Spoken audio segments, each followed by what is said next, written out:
I love everything. Fire spreading all around my room. My world's so bright, it's hard to breathe, but that's alright. Hush.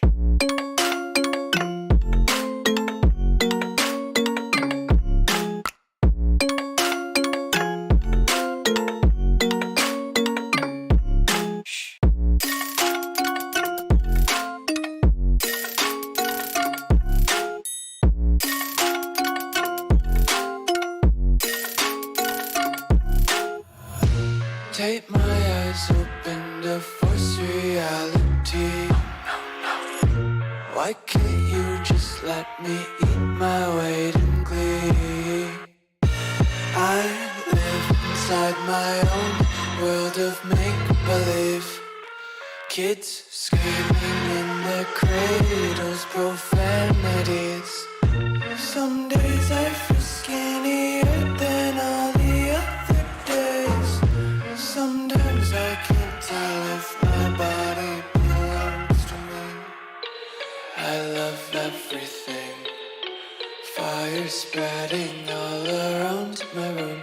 My world's so bright, it's hard to breathe, but that's alright. Hush.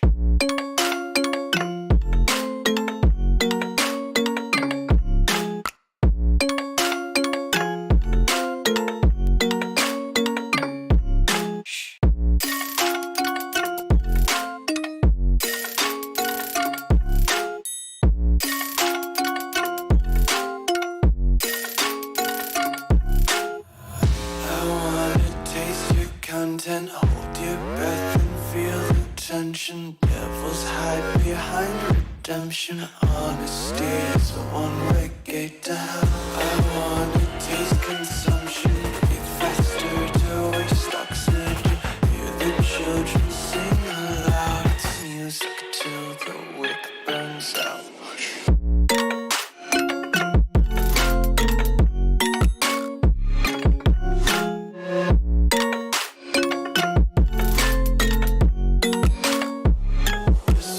Be carefree lately, yeah. Just picking up daisies. Got one too many quarters in my pockets. Counting like the four-leaf clovers in my locket. Untied laces, yeah. Just tripping on daydreams. Got dirty little lullabies playing on repeat. Might as well just ride around the nursery and count sheep.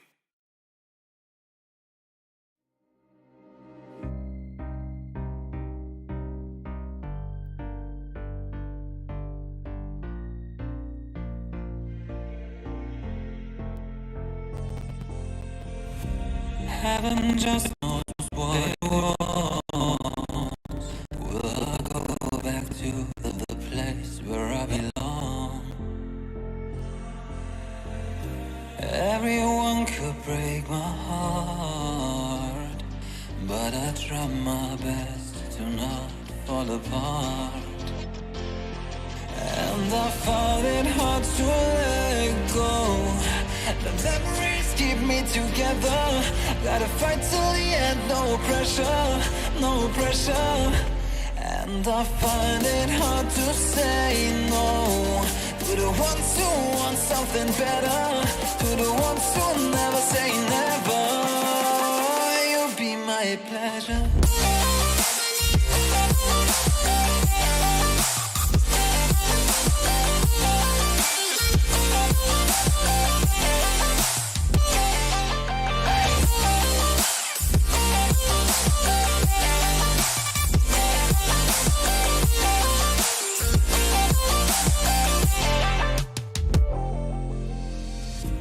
I got nothing to be scared of, because where people live, there is always love.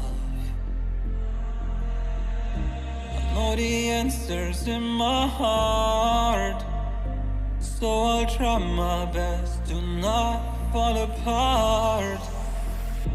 And I find it hard to let go. The memories keep me together. Gotta fight till the end, no pressure, no pressure. And And I find it hard to say no to the ones who want something better, to the ones who never say never. Will you be my pleasure?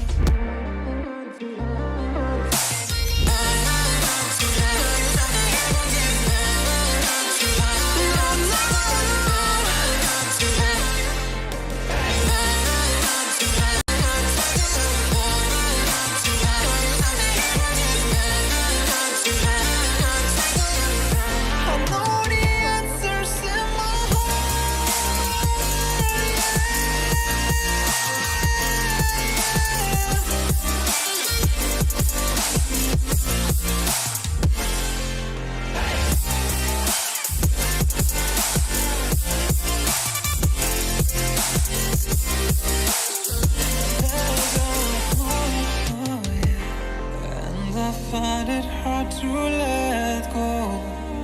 Memories keep me together.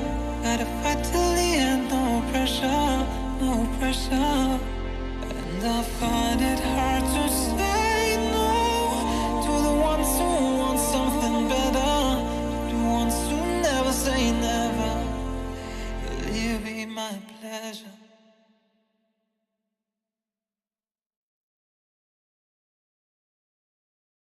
Won't you take me home? Give me wings to fly. We can run away. Castle in the sky. Won't you take me home and give me wings to fly? We can be alone in the castle in the sky. We can run away and leave this world behind. Please just take me home to a castle in the sky. Castle in the sky. Castle in the sky.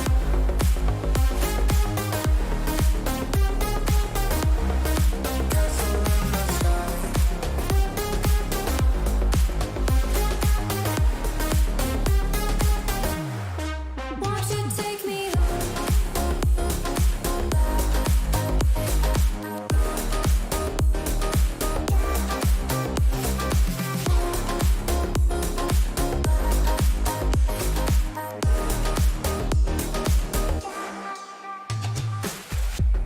I can wait another minute. I can wait another second to be with you for an eternity. I feel like I am in a daydream. Every moment that I spend with you, with you. Won't you take me home and give me wings to fly? We can be alone in the castle in the sky. We can run.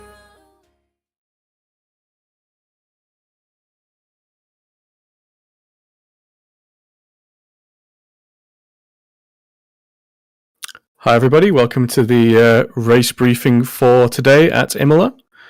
George isn't here today, so my name's Ramsey and I'll be your race director. A lot of the same things as always for GT3. Obviously this race is being streamed on our YouTube channel, so if everyone could please share this around, that would be very helpful to us as a league. Obviously same as usual for sessions, 30 minutes of qualifying followed by 10 minutes of warm-up and then a 60-minute race. We will be providing live stewarding, so that means that we can issue penalties, drive-throughs and stop and goes, and we can also throw a full course caution if we need to. We'll only do that though if it affects a significant portion of the field. You will be given one quick repair. Please use those as and when you need to. You will automatically receive a drive-through penalty when you reach 18 incident points and for every 5 thereafter. Having the race control radio channel enabled in iRacing is required, and we will use this for communication. We do want to mention you need to keep the radios channels clear at all times unless you are reporting an incident to race control or pitting in and out, just to let everyone know. There is a bit of a dangerous pit exit in Imola if the racing line kind of runs across the exit, so be careful there. If you do have an incident with another driver, you do need to stay calm. Arguing and doing whatever over the radio doesn't help anyone, and we do give warnings for that. If you get repeated warnings, you will be given in-race penalties at the discretion of the stewarding team. We do note any incidents that are investigated through race control as an announcement over the race control voice chat, and any outcomes will be broadcasted there as well. If your incident isn't mentioned, you can ask the stewards to investigate this through voice chat once, and please note your car number and the lap of the incident if you can do. It's also worth mentioning, if we don't investigate any of those, you can also do that as post-race and submit an incident report. If you have an issue on the pace lap, do not rejoin until all cars have passed you. Also, do not overtake cars to regain the positions you have lost. So, things for Imola specifically. So, just mainly for qualifying, and if you're perhaps blue flagged, drivers must not go slow in these noted zones. So, turns 2, 3, and 4. Which is the Tamburello chicane. 5 and 6, the Villeneuve chicane. 9 and 10, Piratella. 11, 12, and 13, which is Aqua Minerale. You can let cars go before Variante Alta, which is turns 14 and 15, but make sure they are well clear before then. If you want to reset to the pit lane, you can do so on the main straight after the start-finish line, and on the second straight between the Tamburello chicane and the Villeneuve chicane offline. Any driver caught impeding another driver during the qualifying session will be given a warning or a pit lane start, depending on the severity of it, and that'll be referred to through race control. If you feel like someone has blocked you in qualifying, let the stewards know either over the radio or in the chat, and we will investigate it. Obviously, especially in qualifying, drivers exiting the pit lane are to give way to any drivers coming up on the main straight and on the run into the first chicane. Just for the standard things for the race, fuel limited to 45% of the total fuel limit. Obviously, that's been changed in the Season 2 patch for 2022, but it's been a few weeks now. We do expect there to be 2 pit stops in the race. Keep an eye on your fuel levels. A few people have tried to do 1 stops and made them work, so maybe that as well.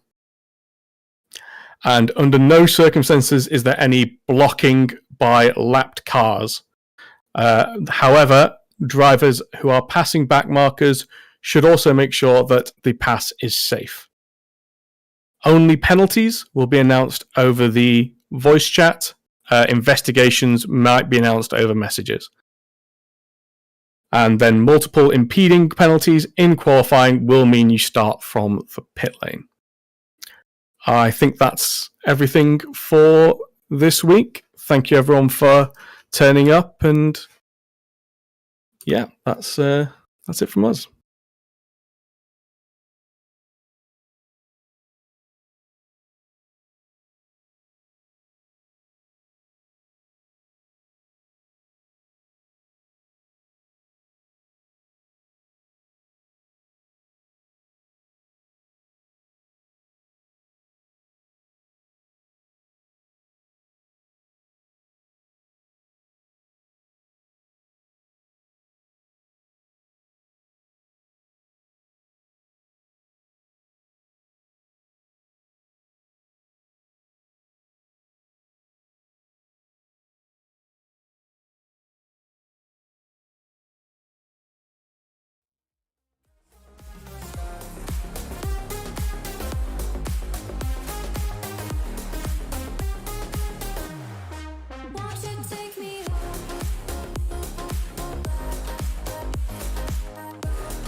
Oh, darling, if I had bought you flowers, would you still be here by my side? Yeah, I thought this moment could be ours, while I'm walking on you through the night. You can break my bones, break all the promises, but leave me alone. Don't break my heart. You should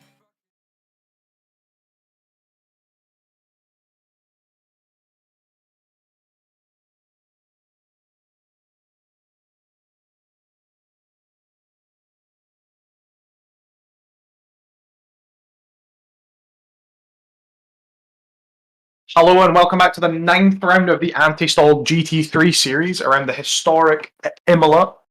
We're going to be heading straight into qualifying today with the 30 minutes, and we'll see who finishes the times at the top of the timesheet. That's great English. I'm Scott, and today I'm joined by Kevin and our resident Gerard, if he wants to pitch in every now and then. Hello, hello, hello. So we're just seeing the first cars heading out of the pits, taking their out laps. Hopefully we'll see some good laps put in. Hopefully no incidents, hopefully no impeding. It is a tight circuit. I can't remember if in the briefing there was anything mentioned about where they're going to let each other past, if need be. Currently watching Marcus Shorm, who will be the first person to set a hot lap if he manages to make it all the way around the track. Let's hope Marcus doesn't get any off tracks, because that would be embarrassing. Speaking of off tracks, we see Elias taking an off track straight on his out lap. We're going to be seeing Marcus heading down into the last set of corners before crossing over the line. That's the chicane. Going down the hill back into the start finish. Hopefully a good exit so he can start his run with a nice efficient time down the straight. So do we have any predictions, Kevin? Well, I'm back again. Predictions, no, I can't really give prediction today, but you know what I mean? I'm still going to stick with Paul Taylor and hopefully he's going to do me good. And last race he got hurt, but he's been doing some good racing. But Claessens and Izzo, there's a battle between them, and I would like to see how that goes. Who's going to pip each other? Who's going to be the one who's going to take the title? So Claessens has been doing some seriously good driving, and Izzo has been doing some driving out of this world. So yeah, we'll have to see who's going to pip it between the both. Then there's Strum as well. So we'll have to see. It is close at the top. Izzo is just keeping himself just ahead at the points for the moment. So there's a little bit of a gap. It is. I don't know if we're joined by Flex. No, we are. Michael is here, and then Classen. Yeah, so it's all to play for with the championship. Right. Yeah, but so like I say, it's all to play for. So it could be interesting because this track is quick. It's tight, like you said, but it's also quick. I don't think there's really too many places to overtake, but there is a few places where you can make the impossible move and send it. As we see Marcus go over the chicane, that is going to be one of the points we might see someone make a bit of an iffy move. We'll never know if they're going to make it. Although he did set a purple sector race. He did, however, doesn't mean a whole lot as he is the first one around the track. Well, I mean, the guys behind him, Massimo Berta, Elias Stromer, and Michael Pleffel, they haven't taken the purple away from him. That is true. We are going to see the first time come up on the board here with a good time, maybe a poor X out of the last corner with a 1:42.6 from Marcus. Hopefully can improve on that later around the circuit. And Massimo Berta, also his teammate, with a 1:43.5, so an 8/10 gap down. So maybe that is a good solid lap by Marcus. We'll just have to see. hopefully they're going to keep it nice and clean on this pit exit and not impede anyone on a fast lap. So the cars here that we're going to probably see do quite well are going to be the bigger, heavier cars, such as the BMW, just because they can abuse the life out of the cars. But we don't know. We don't know. Anything can happen. With a third lap coming in, with a 1:45 by Ricardo. It's got a replay here of a little oopsie that I think Elias had. Oh, just taking it too wide on that corner. And it set him off for this corner too, as... Yeah. That might be a bit of a rage moment, just sending it straight into the hairpin. However, maybe he just blocked his brakes, maybe he didn't get that right corner. Watching Classens now, which is the only current driver with the purple on the board in Sector 2. Classens, I don't actually know if that is an off-track there. I don't think it is. No, I think he should be okay through that last corner. Hopefully he gets a nice, good run out of the last corner. I have lost the names of the corners, because I'm amazing.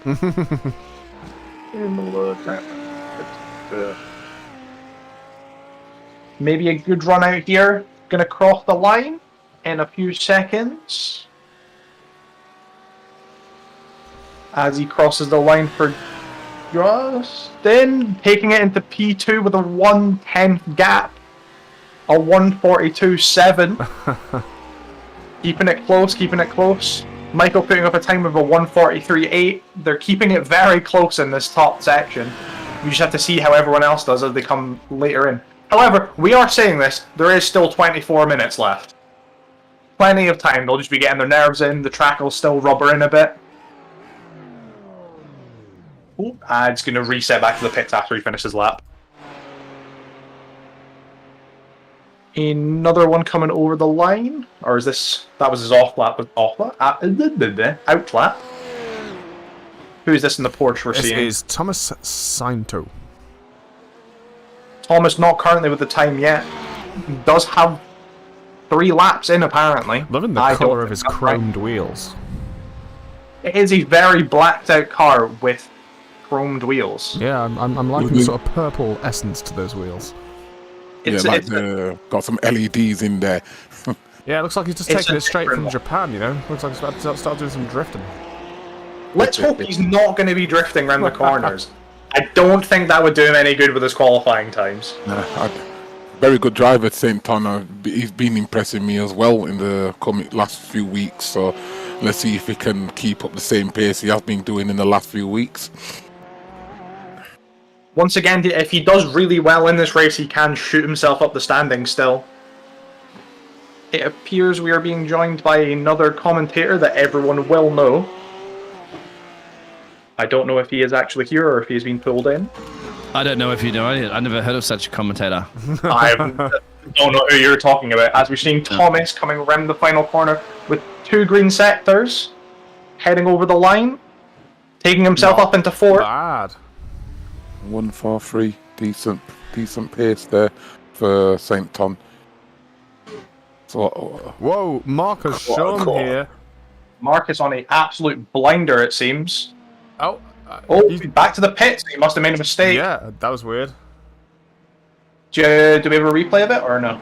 Maybe not. No. I don't get a replay when people are acting normally on track, unfortunately. That's strange. You must have just... Maybe you got on off track and just decided to reset to the pits instead of taking that time. Maybe it's a shame, though, because he had like 4 sectors of purples. Yeah, I think every single sector was purple, and he would have been beating himself, so if he managed to stick that in and push it even further, that gap from 1st to 2nd would be even further out of reach. Seeing Elias coming down into the chicane, I will bring up the names, because I googled it and didn't keep it open. Come on, Biggles, you should probably know the names of Imola's corners. Of course I do, sir. But do I have to reveal it away? As Elias is coming down into Ravata 1 and hopefully hitting the apex of Ravata 2 to give himself a good exit back down the start finish. He Keeps on the track this time. Let's see if that's going to give him a good enough time to push himself up the standings.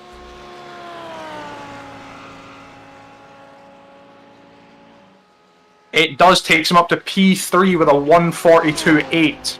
That time by Marcus just seems to be out of reach from everyone. Is that Paul Paul Taylor heading back into pitting. the pits Yep. with this bright pink car? Lovely colour. Is that a Ferrari? It's a Ferrari? It's a fitting car to be driving around this circuit. Does anyone? The Tifosi? You say the Tifosi like Ferraris? Does anyone want to take an attempt at pronouncing the actual name of the track? It's The name of the track. intercontinental, something like Autodrome International. Autodromo Internazionale Enzo di Dino Ferrari. Ferrari. Yeah. Yeah. Better than the attempt I would make, so we're going to leave it on that. I think all of these times from these guys that are putting them in are very close to each other. Very close. We see someone jumping up the timing. I didn't actually see who that was. We will potentially get back to that. Probably not, though. We're seeing Paul on his outlap. Paul has set a time. He's just keeping it nice and steady on the track. This is Ricardo We're seeing- Machado. I see Klassen's out now on his second look. 2 green sectors on his first 2.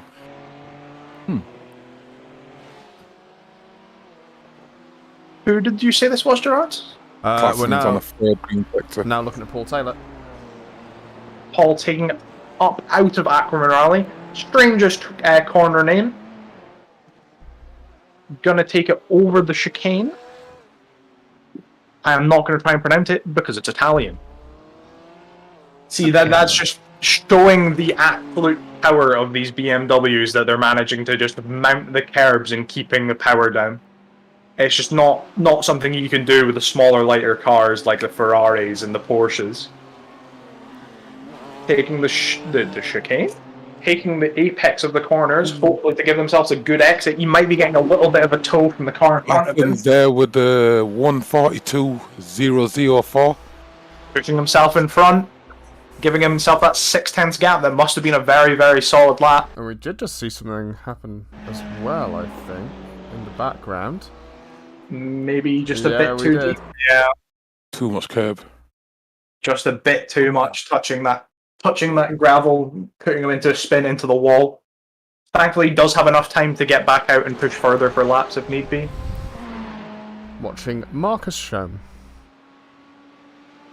He does seem to have that purple sector earlier, but he's yellow everywhere else. Maybe give himself a little bit of a boost. Yeah, puts himself back up into P1 with a 1:41.7, pushing that gap from himself and just into 2/10. Yeah, they're both going for it today. Who's going to be the one who's going to get the big lap to keep them in pole position? But they're both battling for pole position right now. I don't see Izzo though. Izzo hasn't done a lap yet. It seems he might be on an outlap. No, it doesn't appear that he's on track. So maybe he's just taking his time waiting for the track to completely rubber in before he actually decides to come out. Back following, is this Manuel? This is Nope. Ricardo again. Because he's got 3 green sectors, so he's currently doing rather well in comparison to others on track. Seems that he, himself and Paul are just following each other around. Hopefully maybe giving himself a little bit of a tow, Paul. Paul itching closer and closer to him. Going to abuse that tow as much as he can to give himself a bit of a boost. As they cross the line. Paul using that boost to to close the gap then between himself and Berta. Yeah, and Paul Taylor has gone back into the pits. So maybe there's a little bit of camaraderie between the BMWs to give them each other a tow. I'm going to say probably not.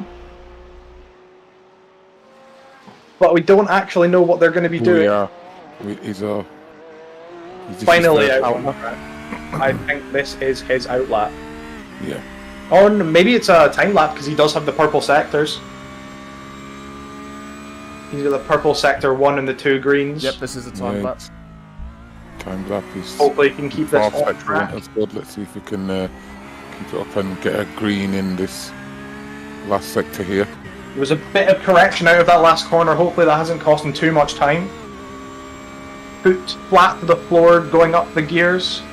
Sticking as tight as you can to that wall as he crosses the line, taking himself up into P2 with a 1:41.9. That is a very close time to each other. Just keeping that little gap.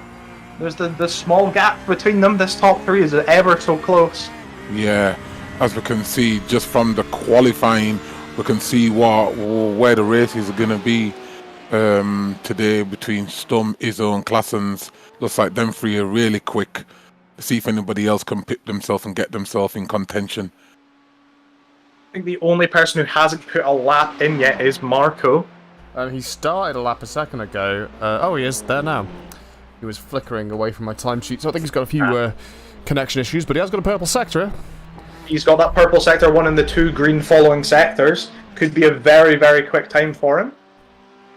Is this us following him, or is this? He's on my screen right now. Oh, take it. There's a team. Yes, we do have a team here. Obviously, as a lot of viewers can probably tell, I don't usually produce this, and Scott doesn't usually commentate this, so we're standing in today, so our facts on our drivers might be a little hazy. We'll catch up, though. We'll catch up. This time seems like it's going to be ever so close. Maybe going to push himself back up onto the top. Potentially. Fully green sectors. Who was that? That may be an outlap. Potentially, because... Don't see his name on the timesheet there. Doesn't look like he set a lap there. Unless he got an off track. Yeah. Do you know what it is? No. Because of the connection issues, there may have flipped over the like as he crossed over the timing line. It may have not counted, so it may have counted towards it in iRacing. However, our system might have not actually caught it. Cool. I'm with Polanco in the place. Polanco. Yeah. Is this yellow Ferrari as we're following? Oh, switching. Back over to the TTG esports team. Oh, just Elias Stromer. Elias Stromer. Where are we? Up over to... where's... I don't know. Then Piratelli. Going to be heading down shortly into Aquaminerali as we're sitting on board with this offset camera. Keeping it so close to that apex. Hopefully not running too wide and getting an off track. As he's going to go down into Aquaminerali. Slam on the brakes a little bit. Touch it in. Hopefully get that power back up the hill into the Variante chicane. Look at me knowing Italian. Grazie. See. Over the first apex, onto the second, as he vanishes. And again, this is what happens when you live in a forest, ladies and gentlemen. As Elias is going to head down into the Ravazza. Keep it ever so close, hopefully not run too wide and touch the gravel as we saw earlier. I just want to say Izzo with a purple first sector. We'll go to him in a second. Hopefully not too far, that power down. Hopefully going to give him a good solid time. Going to go back onto the timing. Hopefully Elias pushing further up the timing, bringing this gap even closer between each other. It is an 8/10 gap he had to pull. He did not improve. Let's jump on board with Izzo and see how he's doing with this fast lap. We've got Classens out as well, and his first sector was in the green. Once again over that chicane, touching both apexes, using as much runoff as you can, keeping out of the way of the other cars. Good on the Chrome boy. Yeah, this is home track too, isn't it? He's Italian, so this should be time to shine. Yeah. Slam it into Ravazza. Using all of the Carabas teams on that apex. Once again, taking all of the runoff. Maybe might be an off track there with another purple sector. Keeping it ever so close to this wall to push as much time as he can. Is Izzo going to take this 2/10 gap? It might do with these two purple sectors. It appears not. It appears Izzo did not push that time further away from Marcus. It appears that Marcus is going to keep this lead for the remaining.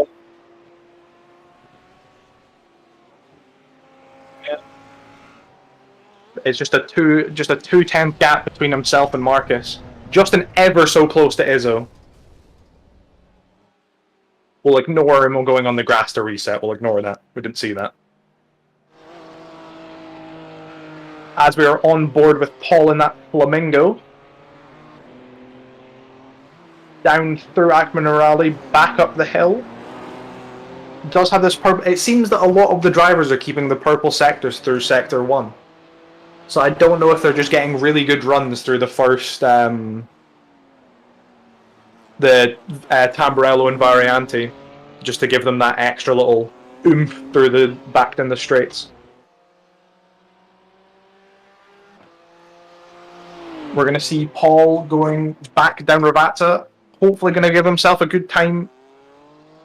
Paul is 7th in the timing, but he does have this pace. He might be able to push himself further up the timing. It's ever so close. Without these two 8-second gap, 8/10th gaps between P9, 10, and 11, and 4th to 9th, it's very, very close between each other.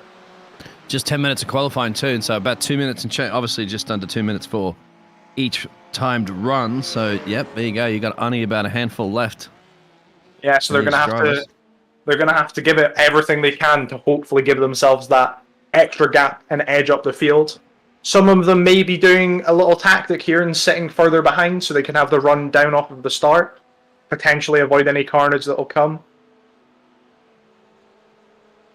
However, they could be using their just raw pace, as we see from Marcus, Izzo, Claessens. They may just want to get themselves as far up as they can to just push out ahead and hopefully hold the gap. But as we say, there is potentially going to be 2 pit stops this race. So it's all to play for. We'll just have to wait and see who is going to come out on top. A bit deep through Aquaman Rally there. That will be an off track, so we might see a reset. Yeah, we will. That was George Gomes. We only see... Oh, everyone's on track. I was about to tell a lie. Yeah, we're on with Plitel now, who did some good racing last week. Some very good racing last week, coming down the hill. Oof. Well, it was actually up the hill. Now down the hill. Now down the hill, yeah. Drop down gear. I don't really brake. I brake here hard, back down into second, up. Coming up to this chicane at the top here, I find this very tricky up here. Where to brake kind of catches me out a lot sometimes, and then sometimes I nail it. It is one of those. It is one of these tracks that if you don't get that good pace in through that corner, you may lose a lot of time. Yeah, yeah. Is that Claessens for the purple middle sector? Yeah, Claessens. Throwing it down the hill into Ravazza. That's a lot of track he's just used there. Through the last one. He's gonna keep it as close to this wall as he can. Very close. With the netcode of iRacing, I would not be keeping it anywhere near that wall. Oh, that's putting him in P2. Yeah, that was a good bit of driving from Claessens there. Good bit of driving. Very, very good lap. Edging ever just in front of Izzo with a 0.04 second gap between them. This could all be to play for P2 here. Which way is the grid offset? That's going to be the confusing bit. Who's going to get the better run down into turn 1? This is a fancy camera angle. A good view, this. I like this. It is a very, very good view and hopefully going to be utilised during the race to see the gaps. It's a nice view of a BMW behind where we are on board with. I didn't catch that. Oh, that's quality, that. And they're keeping it nice and...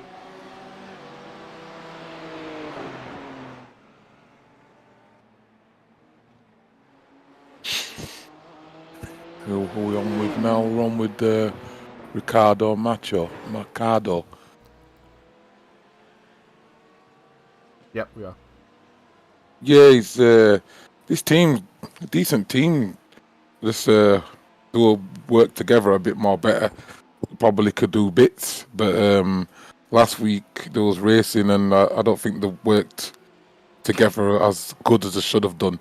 Well, right, So maybe we right might now do. He's definitely giving him a tow. I mean, George has got Oh, yeah.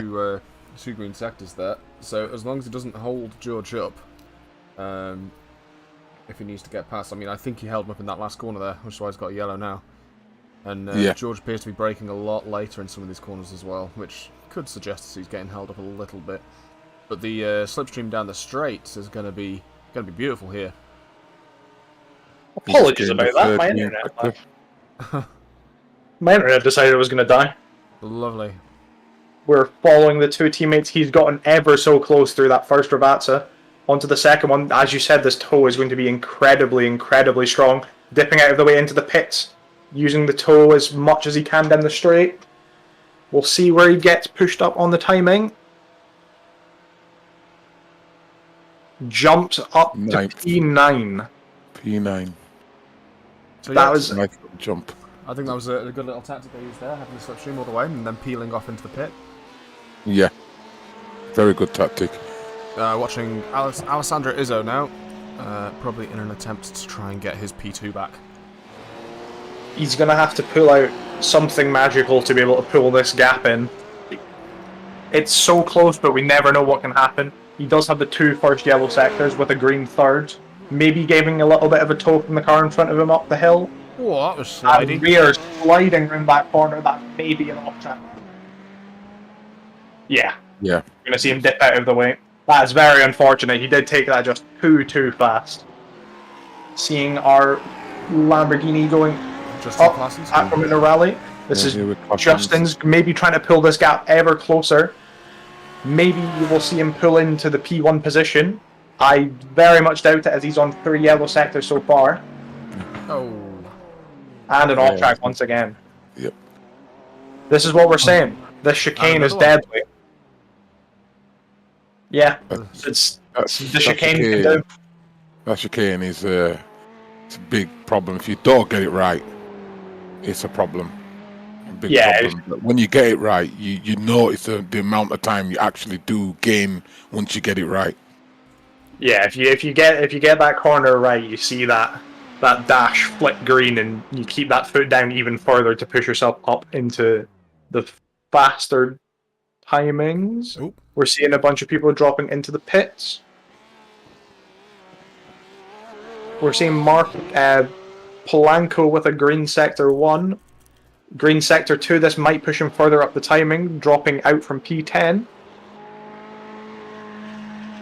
As we are on board with number 25, so we are on board with Manuel. Throwing the car through Aquamina Rally, going up the hill. As we'll see, is he going to keep this chicane in check, or is he going to get thrown into the wall like we've seen a couple of times? Braking aggressively down for that, taking the first chicane, second. He does it well, gets over, keeps it on track, no off track here. Let's hope he gets through Ravazza well and pushes himself up the timing. Down the hill, slams on the brakes. Oh, a bit squiggly on the end. It looked like he locked up a little bit there.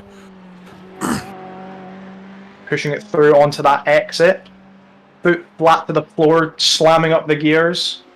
Keeping it ever so close to that wall as possible to give as much time as they can.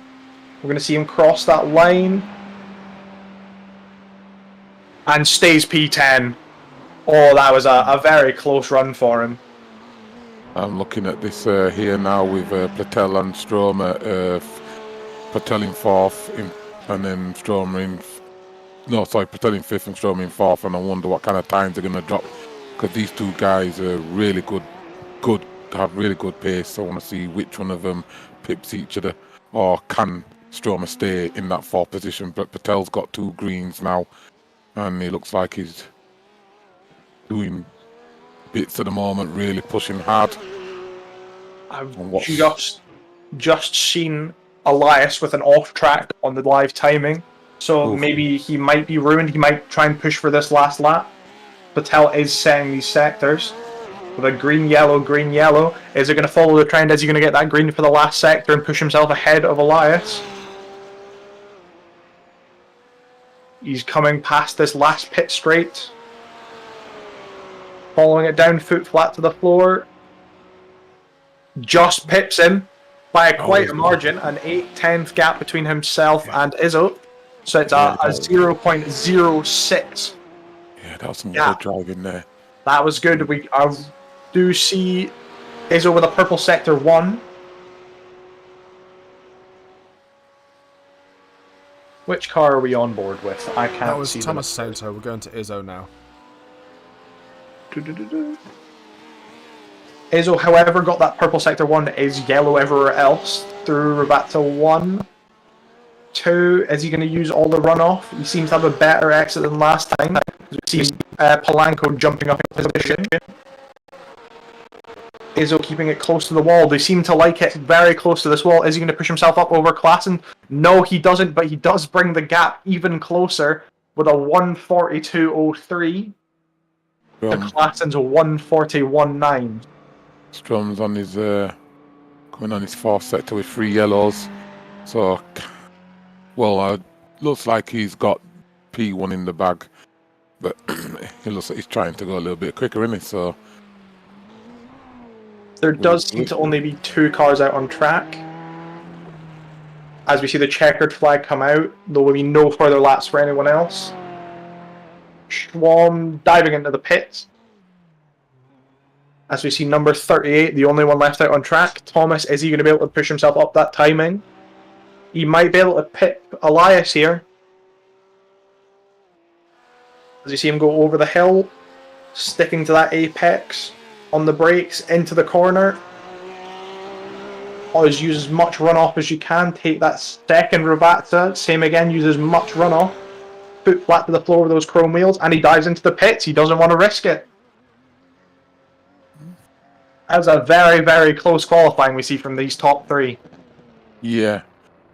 yeah, close without a doubt. It's gonna be one of them ones today. We're gonna have to see who wants it the most. And Klassen's with a great run then towards the end and just pipped Izzo. Dom kept it. He put that good time in, but yeah, them 3 at the top there. It's going to be close between them, but there's some other drivers in there who can do bits as well, so we're going to see what happens in this race. We are just going to see who has the better race pace throughout and can keep it consistent. It's all to play for. We do have an hour. There are forced pit stops. Do we have a pit stop window, or am I chatting? I don't think there is a forced window, is there? I don't think there is a forced window, but I think they have to do at least 1 stop. I mean, well, So they obviously have to do at least 1 stop because otherwise they won't make it. But 2 stops is typical in these races. Can make it on 1 if you're really, really lucky.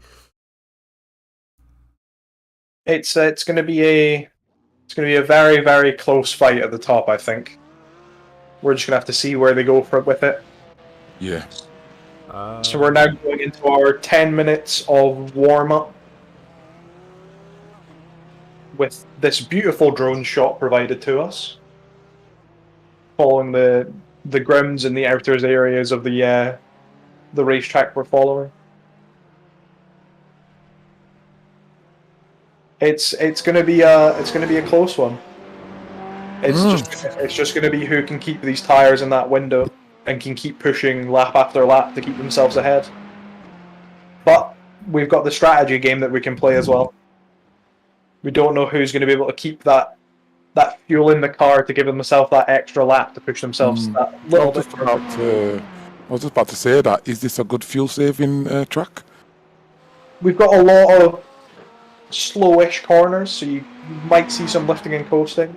However, it is an hour, so it's going to be one of those things. Is it going to be worth to lift off and save that extra fuel to give yourself that time, or are you just going to be pushing flat out the whole time? It just depends. We're going to have to see with these top guys. However, it is a GT3 series. There's always a little bit of bumping and bruising between them. Maybe a little bit of elbows out through the start. Hopefully, nice clean racing from everyone. As always, it is up to the car behind to make that pass. So we might see some very good defensive from some of these guys. I've seen some very clean moves from some of them. Some not so clean moves, but that does happen in racing.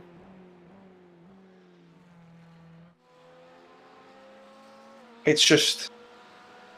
I think it'll be an interesting one. We don't know where we're going to go with this. As we just see the guys out on track for their extra 8 minutes. I'm going to nip away quickly and leave you, Kevin. Yep. As I have to fill up my water so I don't die. I will be back in 2 seconds. We're on with now. We're on with Izzo.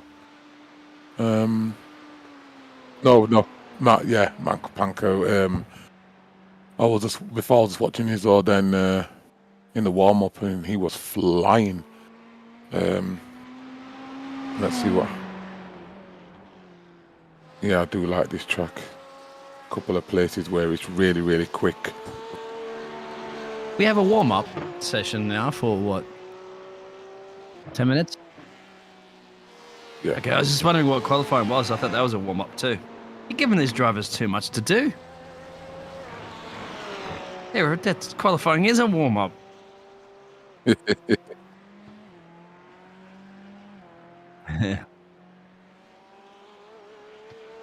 Yeah. Do the open wheelers have a warm up, or is it shorter? Nope. Oh. Ollie and then race. Okay. We're real men. Ooh, that's going to come back and bite me for sure. You know. Right. I had to chat up there. Don't be saying anything. We should have had a chance to do the picture-in-picture. Well, to talk about that next time, Gerald. But I did the so I could do the camera, so I'm looking around. So I did that actually the other night actually for another thing. Yeah. So we'll talk about getting it done for anti-stall racing. It'd be really cool. Because I am in the session as a spectator watching. Hello. Beautiful. Yeah, exactly. You're stepping in and away. That good job. Who do we normally have commentating?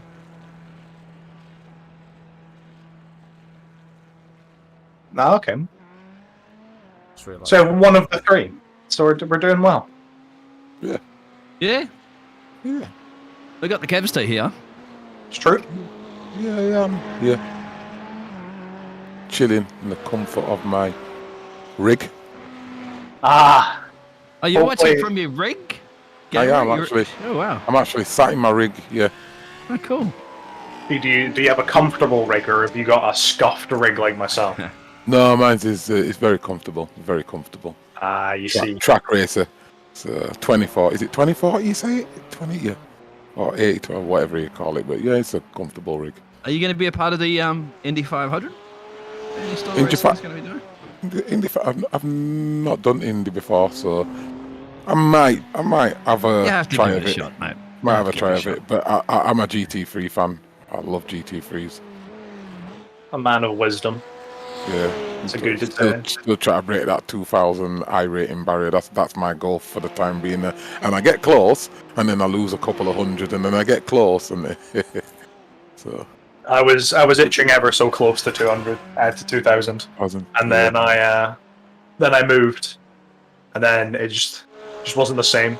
Got a scuffed desk, scuffed setup, and now we're down back to 1500 thanks to the beauties of the LMP2 drivers. We love some mixed class racing. Oh, the IMSA, yeah. Yeah, IMSA, ESS. However, a lot of the people who are in ASR will know I am a big fan of the endurance racing. Yeah. Not so much of a fan of sprint racing, so that's my excuse for why my rating is horrid. Yeah. Because you get no rating for driving endurance. But it's... I've not done an endurance race yet, due to the fact that I do work permanent nights, so yeah. that's my only thing. But so I just managed to be able to get in the GT3. I'm in a GT3 league at the moment, and the time wise is just perfect for me. So because I usually start at 10 o'clock, but yeah, I love GT3s, but I also like LMP2 as well. They're just. I feel like they're the good car. You can throw them. They'll do what you ask them to do. Yeah. Until you come into a field with GT3s who decide to jump out in front of you. I think we were speaking the other day too, Kev, about Yeah. a 24-hour event coming up for anti-stall racing, and you could be a part of it. Obviously, if you can, it'll suit your schedule because obviously you work at night, so you can fill in for the drivers that have to, not available during the day. Yeah, I could easily do that'd be something quite good. during the day. That's no problem. I do an hour. I do a stint. How long is a stint? An hour? Yeah, usually it depends if you're double stinting or not, which is typically what we do. Yeah. Depends what car you're in. Yeah. Yeah, all right. But What's the next 24-hour coming up? It's The next I one- think it's Le yeah, Mans, this right? one is the major Le Mans. series of Le Mans that we're entering a few teams into. there you go.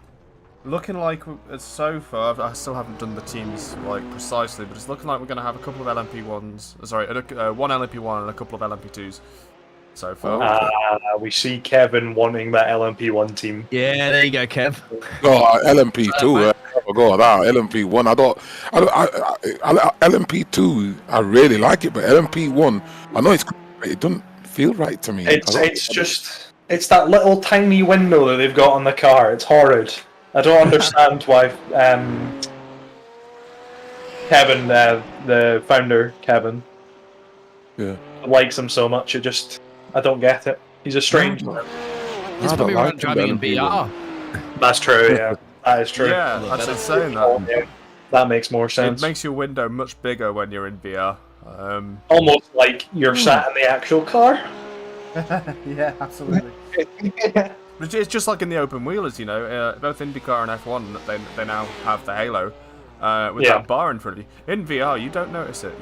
Your eyes are either side of it. You just forget it's there. You can turn the bar off in the config for the car setups.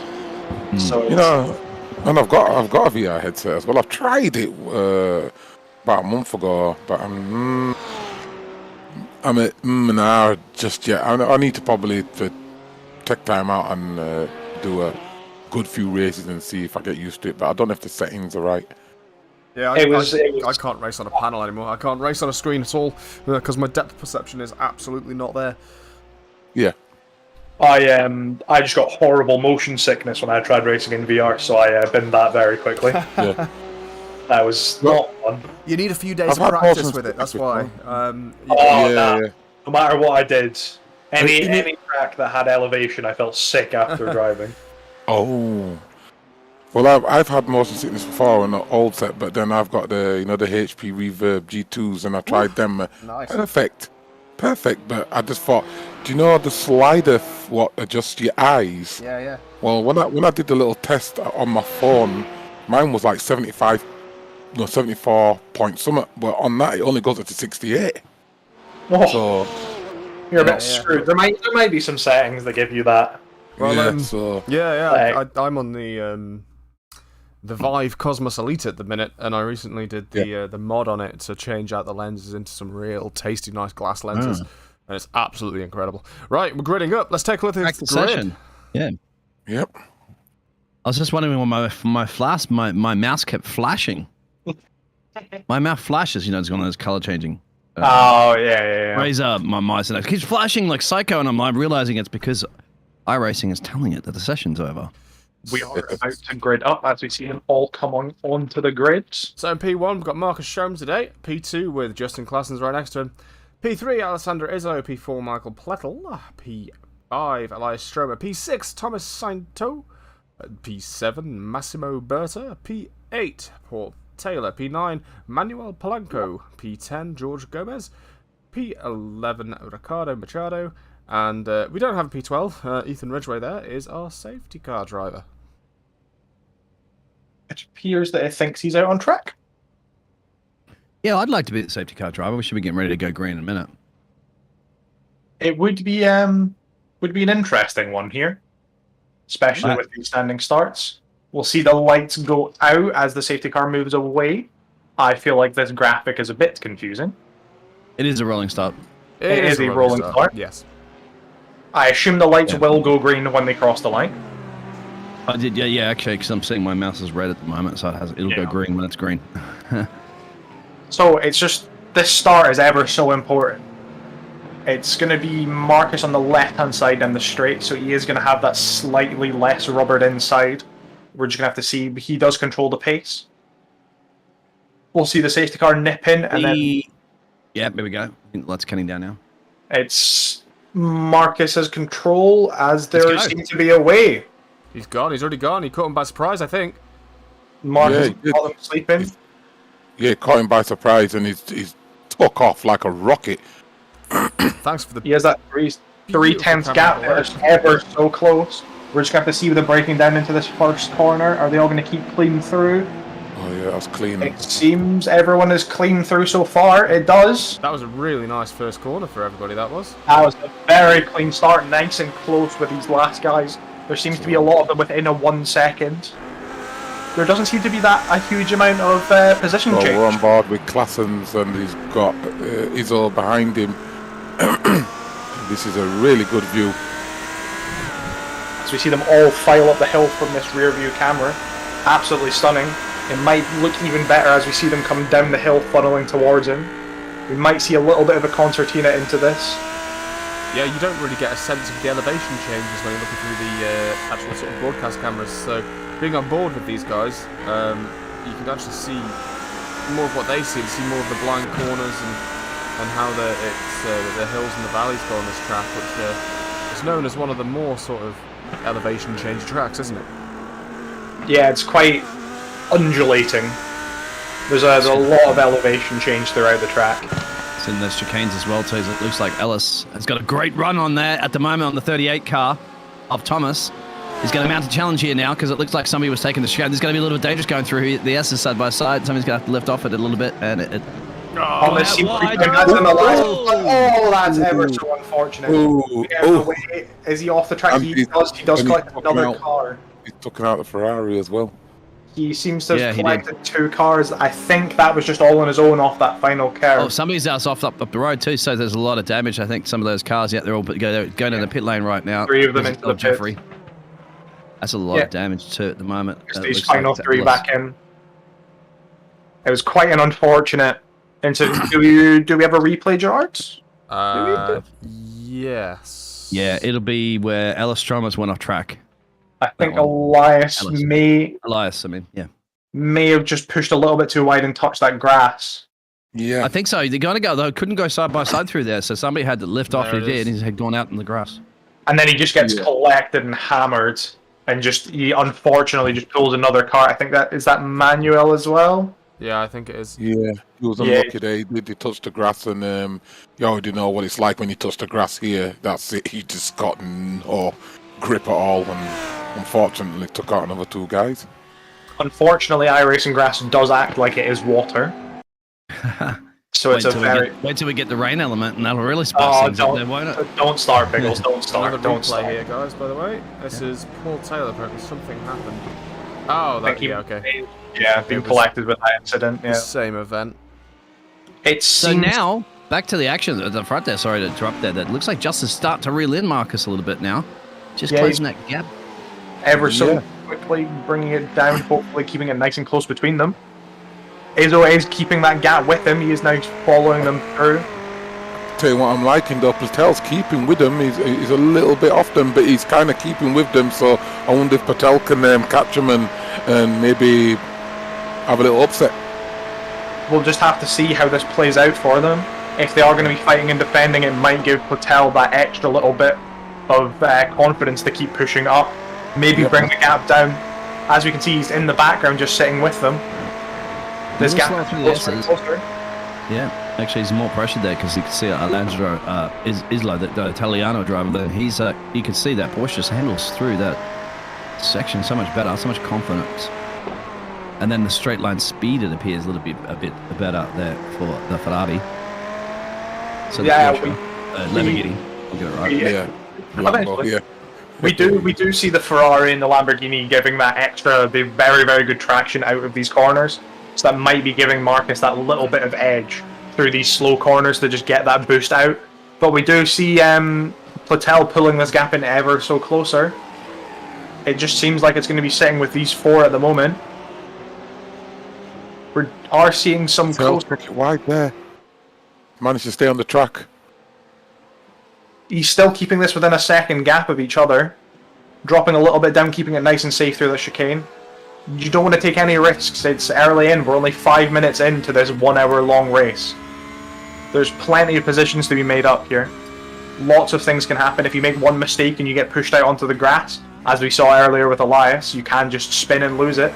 Oh, a nice catch from our... Is he Jared?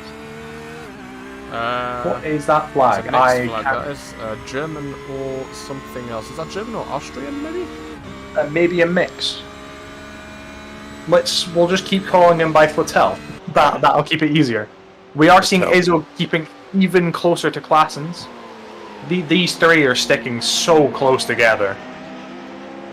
Still no information from race control about that incident. Okay, we'll stop probably looking at that one. Is he going to mount a move, hopefully through the hairpin and stick with him? Yeah, Classen, Izzo looks like he's getting very close to Claessens and looks like he's going to make a move at some point. Stum's kind of pulled a little bit of a gap though. He has, it was about an extra 4/10 he's just pulled on this group. He might just keep it ever down and just wait and see if there's any mistakes that Justin makes.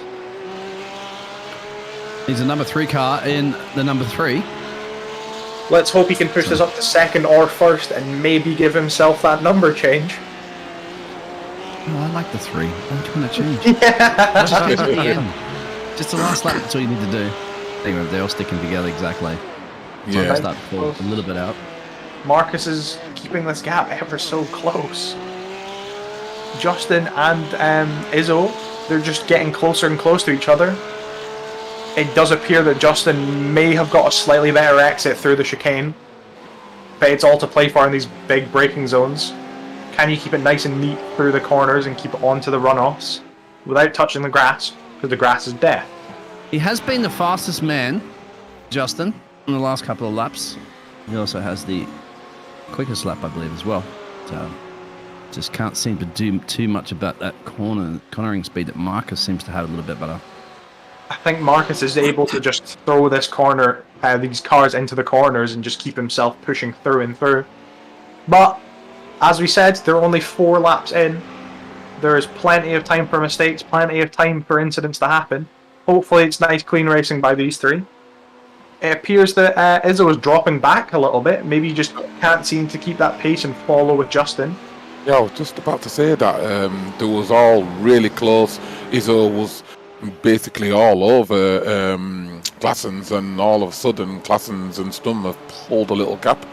Izzo should catch him back up, but yeah, they've pulled a little gap, and we're on with Paul Taylor now. My guy chasing George Gomez. Yep, you're right. George, he's bringing that gap even closer. Let's see how these BMWs can handle these curves. Hopefully they're just going to throw themselves over the chicane eventually. Might be a Charlotte Leclerc 2.0. He's actually up 4 places.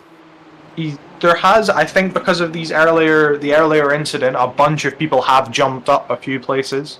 Yep. As you see, Ricardo, who's 9 seconds back from Paul, is also up 3 places. But that's still good. We're seeing Paul get closer and closer to George.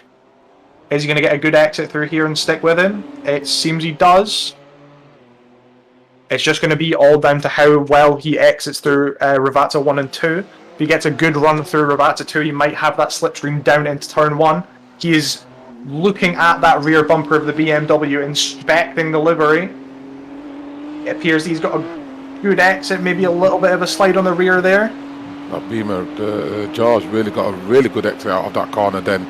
A lot more better than Paul Taylor. And he's not pulling away, but he gained a slight bit of advantage from that corner. We're seeing the extent of the toll that is developed from these cars. Maybe a Bit of overcorrection by George through that corner, giving Paul that extra little gap towards him. Hopefully can stick with him through and maybe give a little bit of fight towards it. Just keeping it nice and tight through the S's. A very, very good run by Paul there, pulling that gap down by another 10. He's going to stick with him, braking a little bit later, ever so close, staring at that splitter. Up the hill, we're going to see how well they do through Aqua Minerale falling together. That gap at the top is ever so close as well. However, we're going to try and stay with Paul and see if he can make a move. Yeah, George, keep an eye on that. I'll keep an eye on that one. You guys keep an eye on that. Yeah. I have to say, George Gomez, brilliant driving. He's driving out of his skin there, and no mistakes at all. I don't think it's going to matter about the mistakes that he's making because Paul is pulling closer and closer towards him. As we see them go over the first chicane into the second apex, they're going to plant the foot down and hopefully they're going to throw themselves through Ravazza nice and cleanly. It appears that George just has a little bit extra pace over the chicane that he's able to get through because Paul keeps pulling closer and closer through these other corners, but George is just pulling this gap back out on the chicane. As we see down the straight back up with the top 3. And there you are, you've got Izzo back up to behind Classens. So he's pulled that gap up back now. But can they get closer to Stum and put him under pressure? Some good driving from all 3 here. My tip Classens today, hopefully he'll get the win, but some great driving from all 3. As we're seeing Schwam pulling ahead, these gaps are getting closer and closer. It just appears that Ferrari has that such a clean drive out of these slower corners that it's just giving himself that gap constantly. It's a nice equal gap between these top 3. It's a 0.59 between both of them. Beautiful shot through these trees, watching them dip into Aqua Minerale and back up the hill. Seeing Justin with that 4/10 gap, he might get a little bit of toe towards the chicane. Hopefully they all get through nice and cleanly and stick closer and closer together. As we saw there, Marcus broke a little bit earlier than Justin, and Justin managed to pull in that gap. They're going to follow the 3 back down into Aqua Minerale, back later around the track. Hopefully we will follow them into Aqua Minerale later on.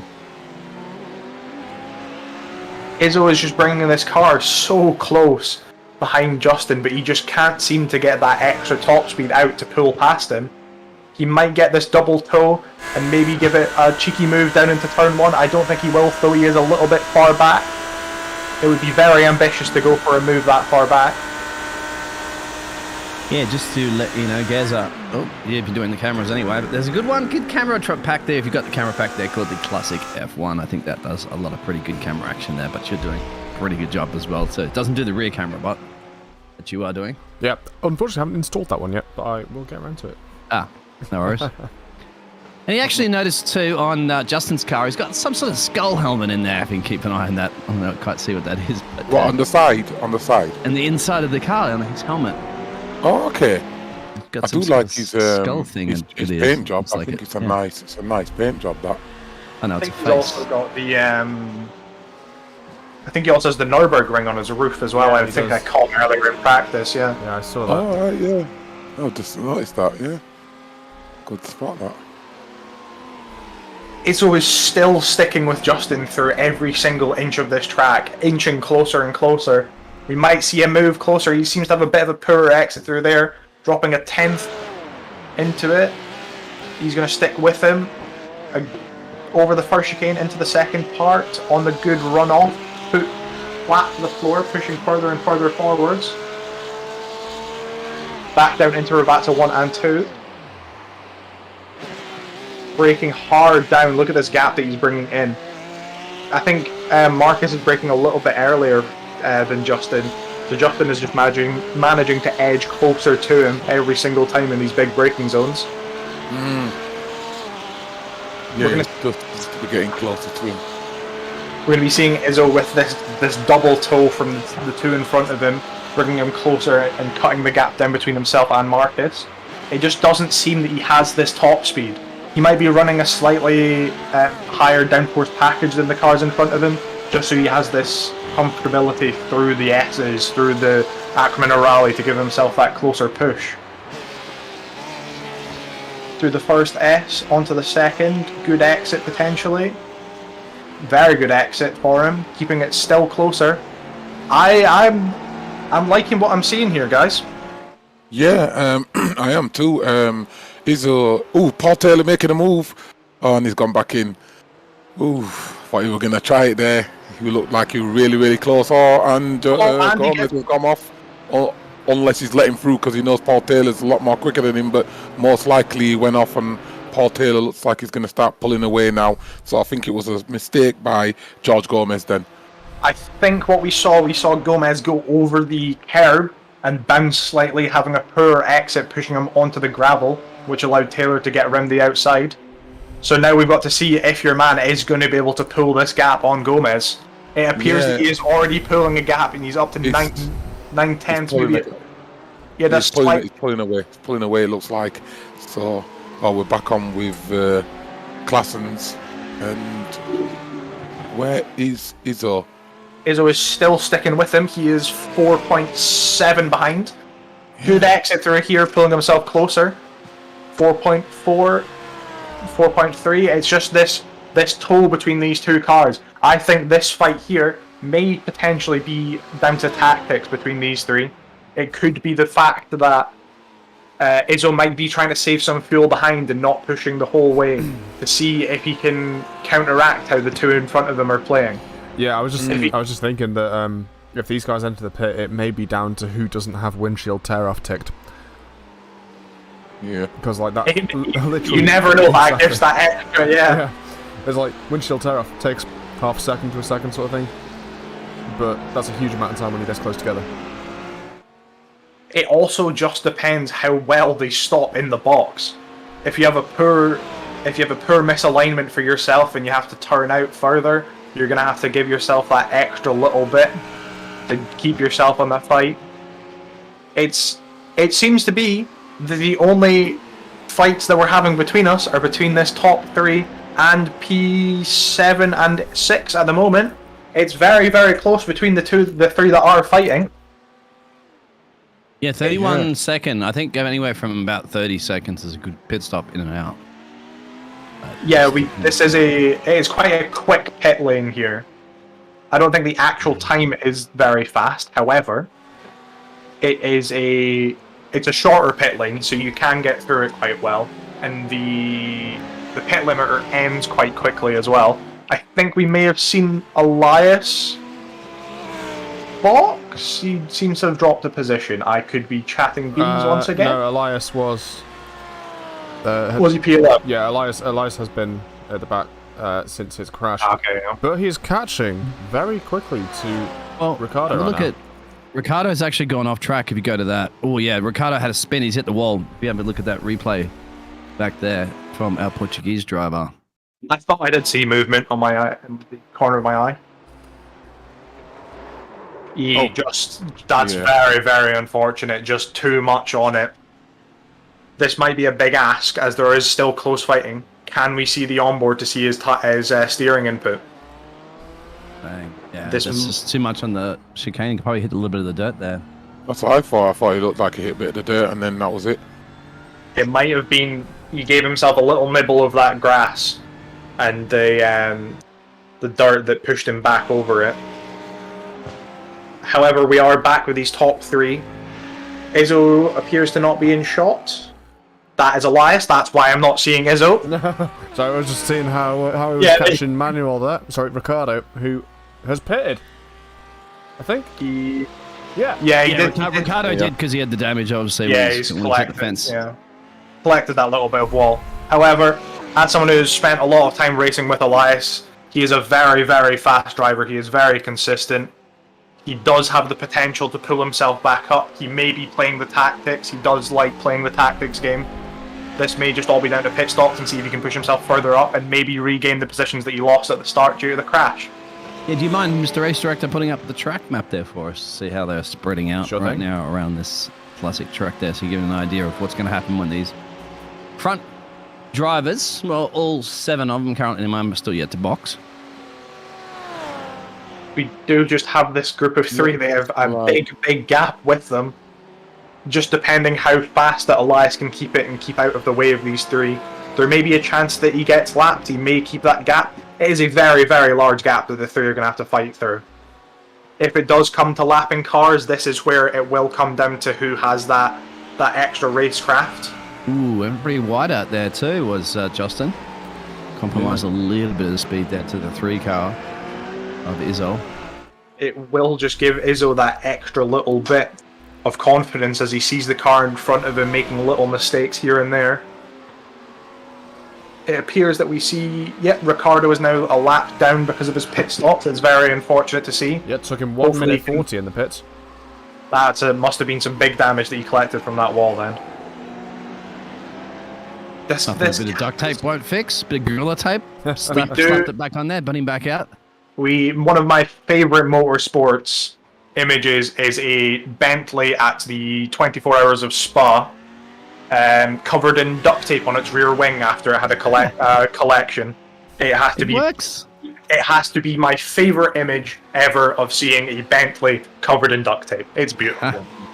Well, they had to use the duct tape in the Apollo 13 mission. Remember, to use the filters and stuff. So, hey, duct tape comes into play everywhere, including outside of planet Earth. Even if that is true. It does work. You can't beat some good old duct tape. Never leave home without your duct tape. See, the thing is... Velcro as well. Actually, the zip ties work well. I've had a radiator break off before. It's mounts before, and I've used zip ties to zip it up. Zip ties are... Yeah. They're a beautiful piece of equipment. Unless someone decides, oh, this gap is getting closer and closer for Izzo. Is he going to try and nip out into the hairpin? Is he going to follow him nice and tight through these S's? I think he does. I think he's just trying to force him into a mistake, waiting for it rather than actually trying for a maneuver here. I think you're right here. I think he is just going to manage to keep with him, forcing him into these mistakes. This is good. This is very good for Marcus. This is going to give him that little extra bit of space to work with. So if he does potentially have a little mistake, he can recapture that gap that he's pulled in. Izzo is sticking ever so close with Justin. If he does keep through like he has been, he's going to keep that pressure on him. Yeah, I've noticed every few laps you see Claessens catch Stum, have him not under pressure but more on him, and then you see him drop off, and then you see Izzo on Claessens. So there's a good battle going on here. Izzo is doing some really good driving. Can he catch him up, or is it fuel saving? Well, we'll see if he makes a maneuver down into turn 1. He seems to be very, very close here. With that 3/10 gap, it does keep dropping down closer and closer. Is this toe going to work? He unfortunately isn't going to have the toe from Marcus as well in front, but he is going to have that powerful toe from the Lamborghini in front of him. I don't think it's going to be enough this time. He does seem to be getting that little bit of overspeed. He might nip out. He needs a DRS activation here right now. Unfortunately, you don't have a DRS. How about a push to pass? As they have in Indy, that actually quite helpful. I think push to pass would be good. Give him an extra bit of boost, but it will chew your fuel. And it would chew your push to passes you have per race here, but hey, if you lead it, it'll give you so much more kilowatt power. And once again, it will chew through the fuel. The other series that I've now seen with push to pass is BTTC. So British Touring Car now has push to pass as well, which will give them that little extra close racing. That's great, isn't it? Yeah, if you want to use it, you can use it. But I mean, also, in IndyCar, it's limited. Yeah, so you could use. So I think it's better than DRS because of the fact you don't get it every time. Yeah, I was about to say, I think it's better. It'd be better solution to F1 than DRS, just for the limitation. I think we are going to see DRS get removed from F1 in the coming years. Yeah, it's just I'm thinking more because the push to pass is better. The idea is to get rid of the DRS because they want the cars to go closer. But I like to push to pass because of the fact that you will burn your fuel. Yeah, and therefore you have fuel management. Yeah, you can't just, you could use it all the time if you want, but then you're not going to get to the end of the race because there's no refueling course in F1. So then do we see the reintroduction of refueling? No, I wouldn't. Don't want that for safety. It's just that I would say like people they would have to manage it well. Yeah, it would be a risky situation. Yeah, and that's good because it gives the drivers on the edge. It gives the engineers a little bit more to crunch numbers with, and adds a bit more spice. Adds advertising. I'm sorry, overtaking when you want to bit late boxing for our leader, Marcus. Early pit for Marcus. Maybe not actually. This is we're around the 28-minute mark. 4? I can't see. 24 minutes has gone by so far. 24 minutes. Yeah, Stum's just gone in. So, can Claessens and Izzo really put a move on now and try and make this move? Bring this fight ever closer together. Now we're going to see that if Justin was being pulled along by Marcus, or if he was giving that raw pace. This seems to be quite a long pit stop for Marcus. This is real long. We just hit 40 seconds. It appears that he maybe taken... No, they can't have taken tires. That would have been significantly longer. I know, because they do refuel at the same time, don't they? I would be very surprised if he took tires there. I don't think he did. That maybe was just a very slow pit stop. That was... What was it? 20 seconds exactly in the box. 49 seconds in total. It's quite a long pit stop. However, we are going to see Justin and Izzo very, very close to each other. We see Bertha jump into the pits as well. Yeah, they're really close to each other now. As soon as Stum went in the pits, it's like Izzo and Claessens just put the foot down and said, let's go, we'll get round. It's like they have just decided to go at it even harder here. One thing we are going to see is the potential of cars exiting as they are going down the start-finish. We may also see Justin and Izzo dive into the pits. Not this time. Oof. Izzo may be faking a little bit. It's a risky move if you decide to do that and then put it in the wall. That is quite embarrassing. So he did that, and he was way closer to him, and when he did that, Claessens has gained just a little bit on him, but he's caught him right back up now.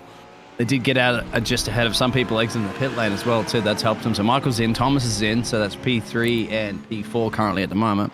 But look at this. The Italian putting massive pressure here at home in front of his Tifosi because he wants Justin. He wants some Justin for breakfast at the moment. 22 car struggling. You can see on the traction. So I think he's going to have to think about boxing at the moment. Otherwise, he will be seeing that 3 car ahead of him. I think even if he does give this position up purely off of the fact that he is losing it slightly, there will be that gap bringing back together and together with them. Marcus is out in P3, so he's going to have this and see if he can pull in that gap.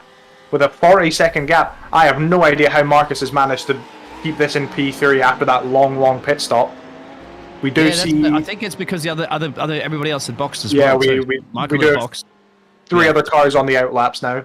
Yeah, okay, so Paul's in now. George is in. The current average time for these pit stops is 49 seconds in total. Okay. Elias did a really quick one. He did a 43 second. That'll be right on the limit of these times. We're going to see... There's traffic coming up as well too, so this is going to be something that's it's going to be interesting. So what does Justin stay out a little bit longer here? Does he risk getting caught up in this traffic up the road? We're just going to have to see. Obviously, they're not going to have a whole lot of fuel left. They're both diving into the following ball. Each other in. Pit stop battle right now. As Let's you see. said, hit your braking point markers right on your pit lane. That's what's going to be crucial here. Let's see who can dive in. This may also be put down to who has the earlier pit box. That's true. Looks like the... Oh, it's really hard to see, isn't it? Well, they both... Oh, missed it. That's Izzo missing his pit stop. That is going to cost him a lot of time. Ooh. That is very unfortunate. This is going to give Justin that extra little bit that he's going to need. That's the one mistake we've seen Izzo make today. He's flashing his lights too. He's flashing in anger. Yep, we are going to see a battle on... It's a little bit of time, but not a great deal. It may be that extra bit that he needs. However, and they got traffic coming out of the pit lane too. You got somebody coming down the main straight right now. That's our race leader, isn't it? Marcus, it is. Oh, he gets in front. Is he going to be able to keep it with him on that exit? He goes up inside. That is a nice clean pass. So he sent it down there. He sent it. That was some great driving from Stum. I thought Claessens were going to get in front of him, but Stum made sure he didn't. This may give Marcus that extra edge as he has had those couple laps extra on these tyres. That's Miz. Oh, you might- guys have traffic. Look at this. So the BMW might just get out of the way here and realize this is the top 3 drivers here. we Don't are want to gonna be a have part of that party. we are going to have the blue flags put out for the car in front. I think that is Ricardo.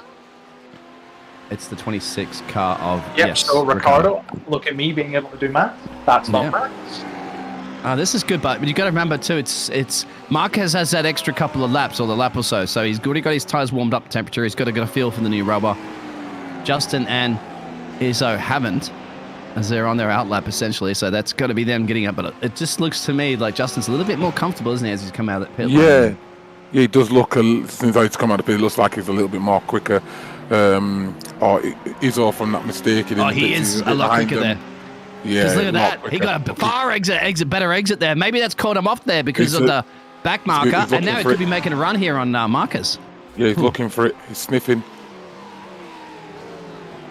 Keeping in front through the first revat, so they are going to be fighting down into this turn 1. It's just depending on who gets the better exit through here. It appears to be Justin He did. keeping with him. He did get a better exit. You see, he's not going so far out in chicane. So he's getting the power down a little bit earlier and it's giving that traction. You can see both of Marcus and Izzo just a little bit going wider on those tires. So Izzo's pulled this gap down from 8/10s back to 5/10s. This is going to be so close between these three once again at the end. It's back to the top 3 fighting again. 29 minutes change to go. So There their first round doesn't- pit stops are over.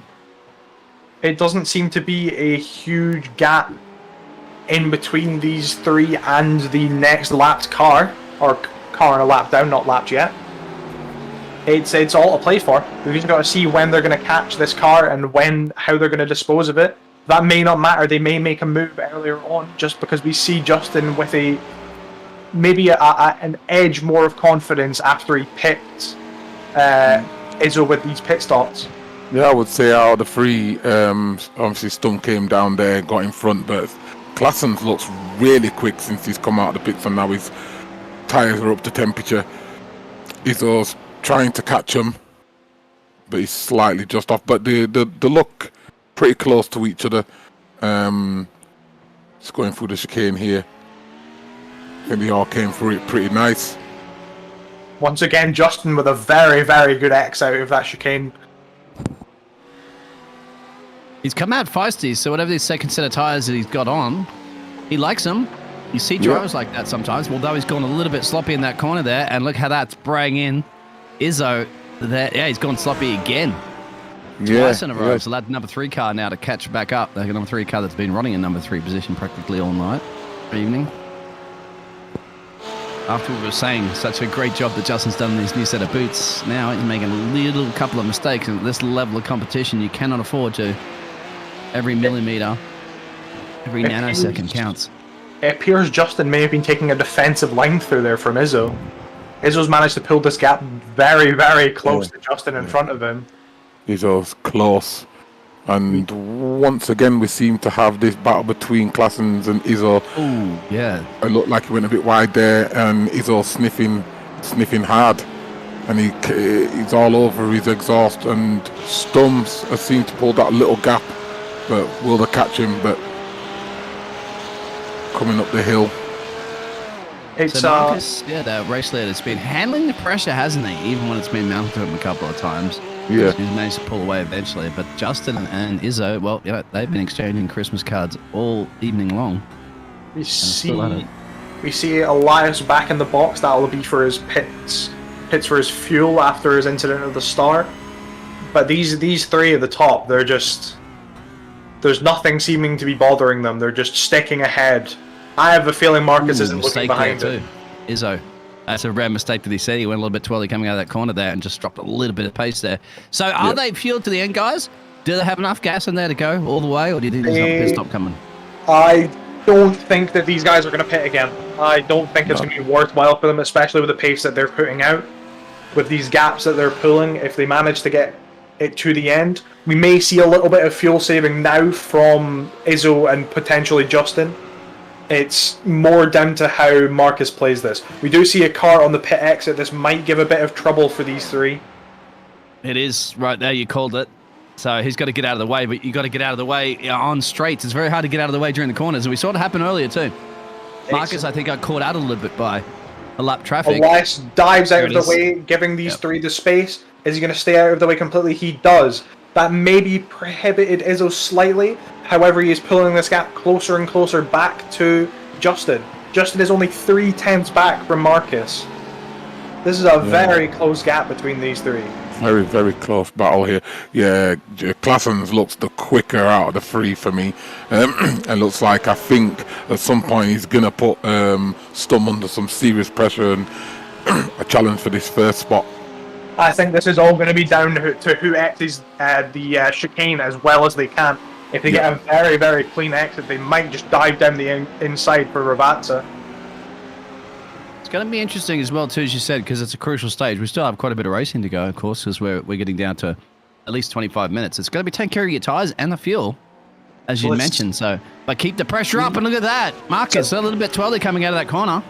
We're going to see, he might take this defensive line. I think he's going to stick this tight so Justin can't get around him. Justin's looking for that outside line, sticks with him. Going to try and use the toe once again. This might just bring Alessandro Izzo even closer to these two in front of him. These are the battles that we're wanting to see. This is the fighting that we need to keep it entertaining. The gaps everywhere else seem to be a bit wider, not a bit. It seems that everyone is kind of in their own place other than these top three. But these are the positions that you want to see the fighting for. And it looks like we're going to get it in the next coming laps. It thinks to show you superior skill at the moment, I think, there from Justin, because he's the one that's in the middle of the pack here at the moment. So he's trying to look forward, obviously, to try to get a maneuver there past Marcus, not make a mistake. And he's also looking in his rearview mirror at that 3 car there of Izzo. So it's difficult to be in the middle. Yeah. I do like a driver who can handle the pressure of being in the middle, defending and then also pressing at the same time. So you can see his skill here today. Claessen's really impressive driving. Few mistakes from each driver, but they're keeping the pressure on all three of them actually. There's been no breaks for these three. They're going to sleep well tonight, I think.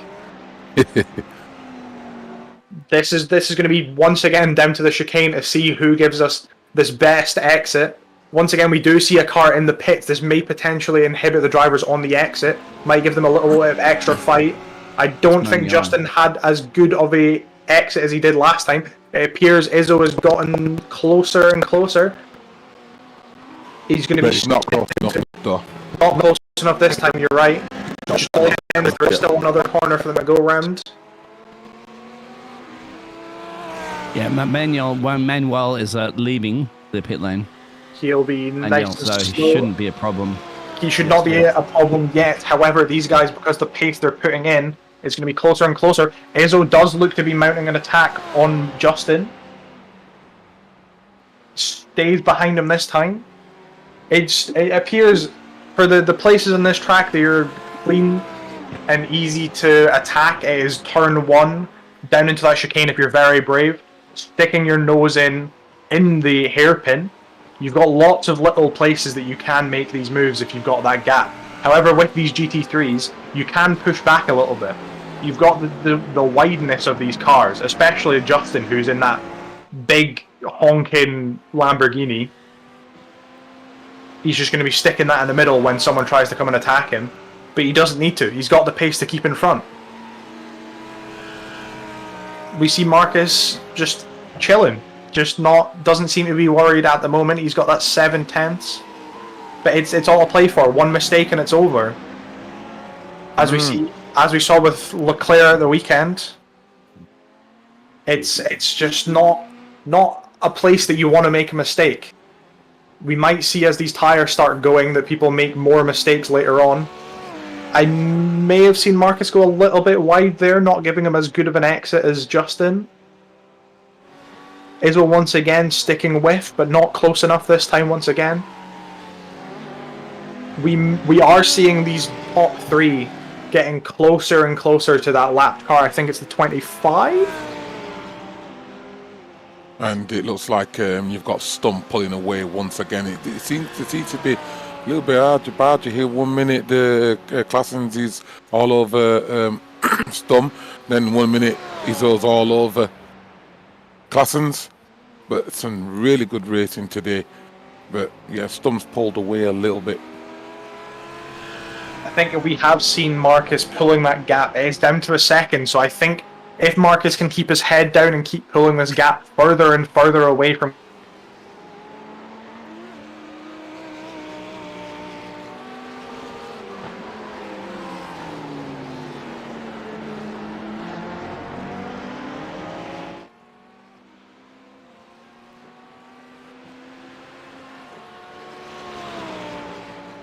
Hello, once again, my internet has decided that it wouldn't like to work.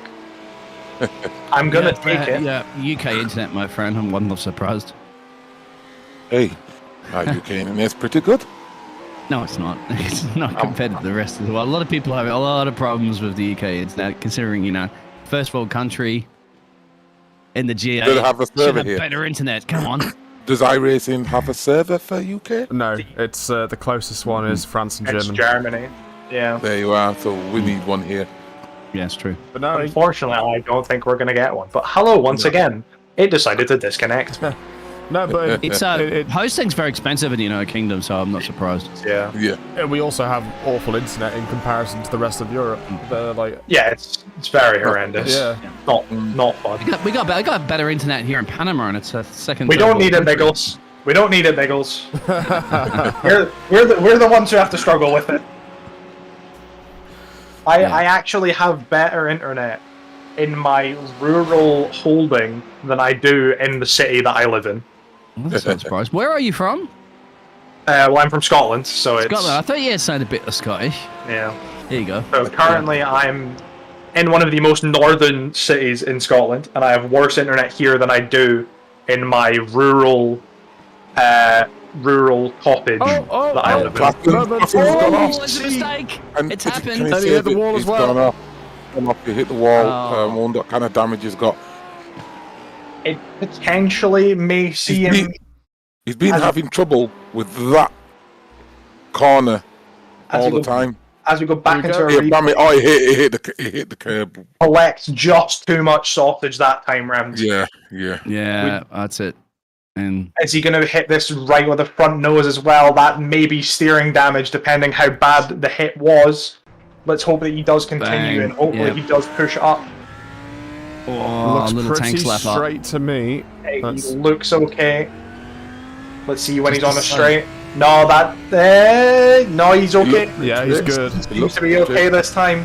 That's very, very lucky by Justin. Yeah, However, that very gap lucky. has now dropped to 4.2 seconds. Oh, So let's see if Izzo can mount an attack on Marcus in front of him. Oh, we just had another crash from Sainto. Let's go have a look at that. With the chrome wheels, how unfortunate. Is it just going to be too much through this? It was. Oh, that's a strange We do- one. Yeah, It is unfortunate sometimes we do see the tyres just give out and lose it through that corner. Luckily, straight back on track really quickly as well. luckily it is a section of track that does have a wider runoff, so if you are going to hit anything, you'll be at a slower pace. So as we were worrying with Justin, he may not have us any damage. But let's see if Izzo in these last 19 minutes, I can't see the 17 timer. minutes 30. it's Sev- 17, 28. In these last 17 minutes, if he can pull this gap back on Marcus and potentially mount an attack for the win. There's a good chance he could pull this Ricardo's back. back in. They do have traffic coming up as well. And he's now within So- a second as well. Yeah, Once again, with him the whole time. We do see a couple other people pitting in, George and Ricardo back into the pits. I wonder if they've been potentially involved in something, collecting a wall maybe. Maybe their tyres have just given out. back end looked slidey there. Izzo's back end looked really slidey there. Just wondering if he can catch Stum and put him under pressure. And there's no chance of Classens catching him now. But Stum, he's left with the flag to try and chase down and get in front of Stum. Can he do it? Marcus appears to be keeping this gap and keeping his head cool. Let's hopefully see Izzo pull this closer and closer to see if there will be a fight for this P1 position. It appears that Izzo, depending if he can keep these rear tires in check, that's luckily for Marcus and potentially an unlucky circumstance for Izzo. The car that was in front of them has dove into the pit, so this isn't going to be a worry for them. There is some clean air in front of them. It looks like Izzo's catching Stum. He's getting a shift on, and he's putting pedal to the metal, and then he's catching him up very quickly.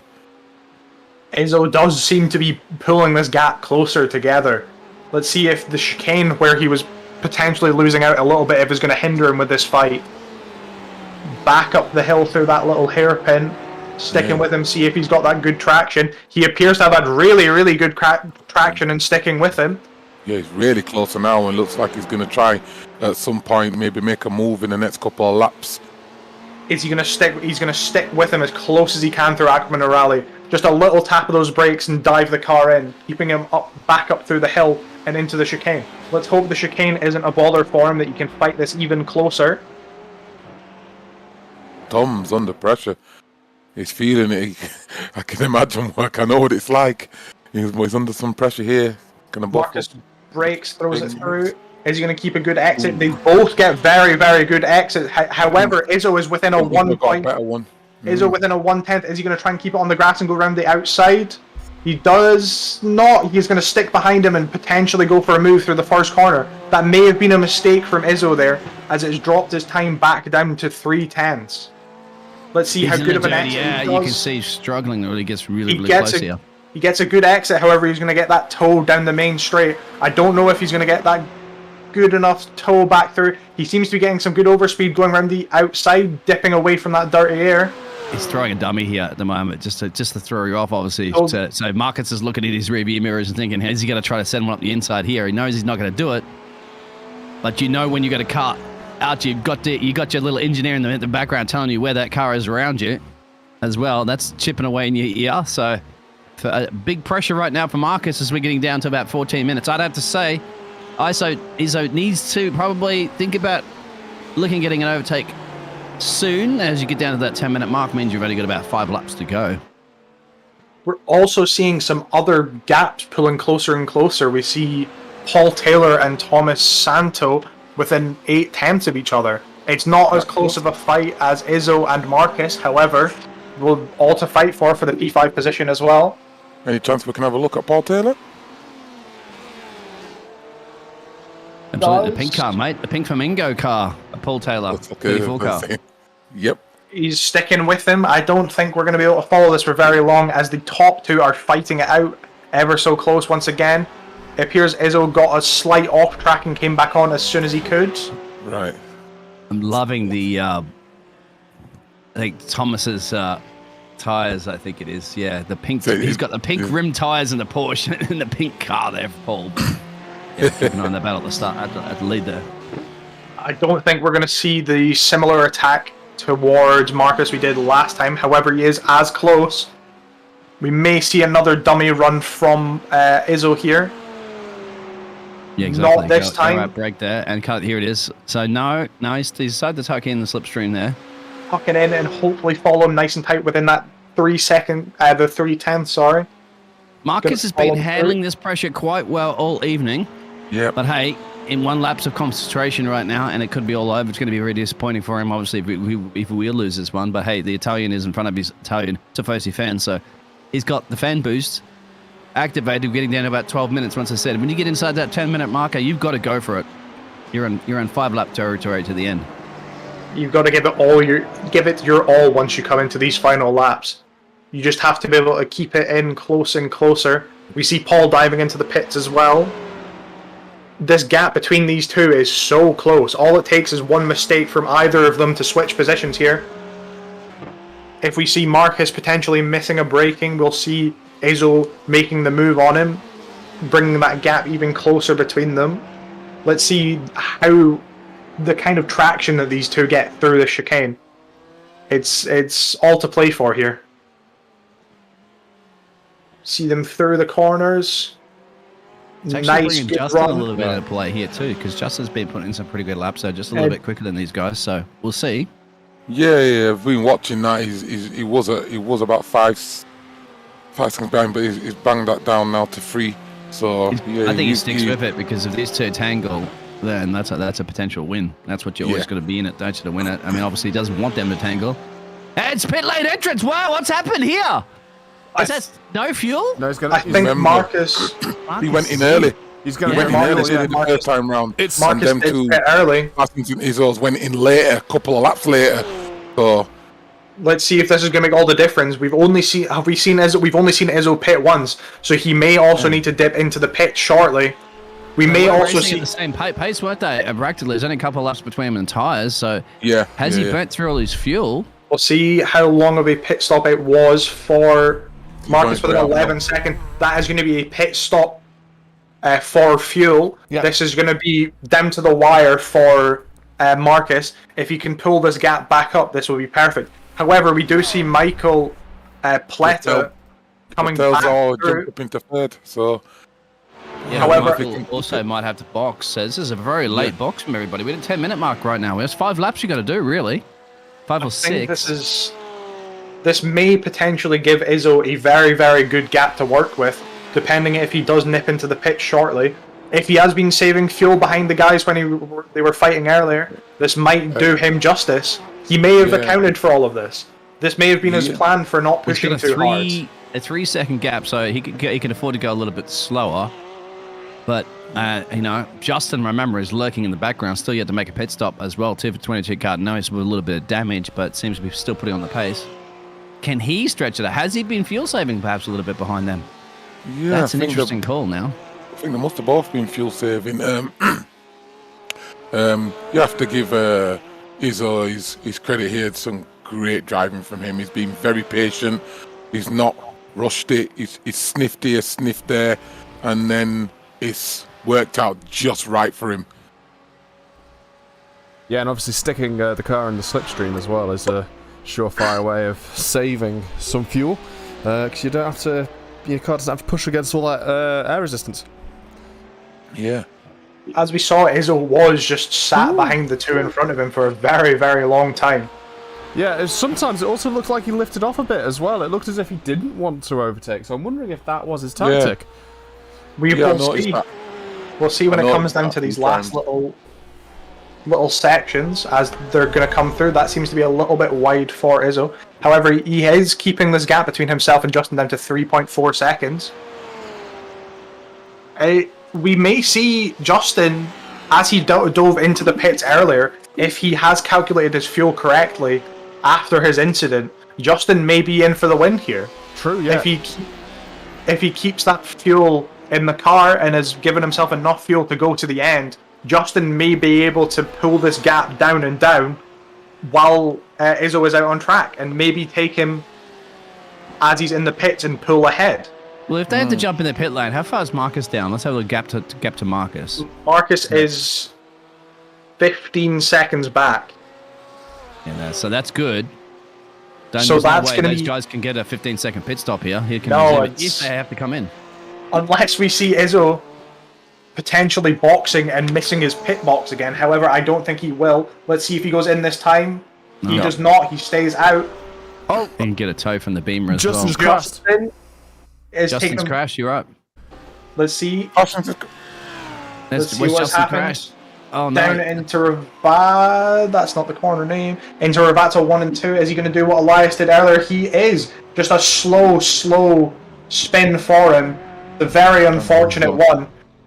And on top of it, Michael has come in. So the man that was in P4, essentially was in P3. He's in. So that'll bring Marcus back to podium positions. Marcus goes past. So that's very interesting. So Marcus still potentially here, the man that had boxed. Let's see this gap could drop still down. Get this one. Yeah. There's traffic as well too. They might have held up Izzo, but I don't think Izzo's pushing like mad. He's on fuel saving 101. Well, if Izzo has been able to keep that fuel in the car, he may have seen on his telemetry and his dash that Justin may have dropped back. So this may give him even more space to work with. This may give Izzo a free pit stop, as we've seen some people with an 11-second pit stop. This may be them fighting on the fighting for the end. Yeah. I'd love to see right now if he's engineer to see his gas tank is running on fumes. I would be Oh, very he seems to be interested to struggling see. with the tyres as well too, because he really hit those chicanes nice and hard. Going to damage your suspension a little bit as you look up the road there to those houses up there. That would be great Airbnb for the track to watch these races. Got Paul getting very close to Thomas Sainto here. I appear to have lost my timing. There it is back. Yeah, they've been at it again. That's the pink car and the black car with the pink rims. Purple rims look beautiful, actually. It's a beautiful combination. Let's see It is, isn't it?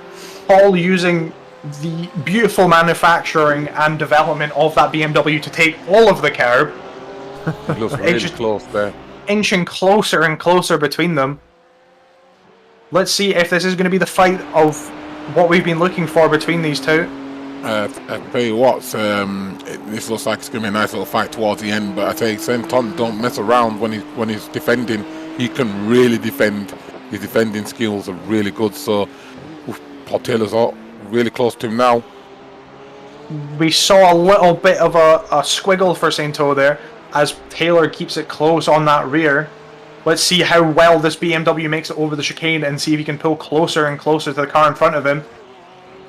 Pulling that gap down, I don't think it's going to be enough for him, depending on the exit of Ravata 1 and 2. We're going to just have to see. It's bringing it closer and closer. Let's just see who is better on the brakes here. I think we see Paul pulling a bit of a gap towards him, dropping that time closer on that first exit. On the corner, back on the other exit.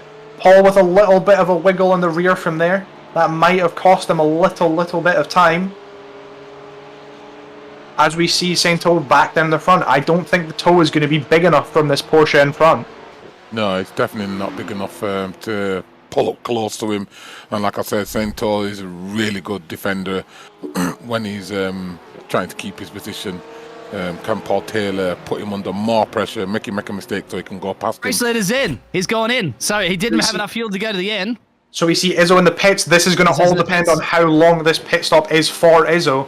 I'm going to watch this. Oh, does Justin follow? Justin also boxes. So Marcus is now going to resume. He should be able to resume this. So this is going to be very tight. See Justin going into P1 due to where the pit box is. Izzo's on his way out. This is all going to depend how fast that Marcus can get around these last corners. Izzo may get back out in front. Let's see how long of a stop it was for Izzo. Izzo's got out of the car. I can't see him. Oh. No, he's out. Marcus has got past. Izzo still... Justin's in the pit lane, coming out of the pit lane entrance right now. How close is this going to be?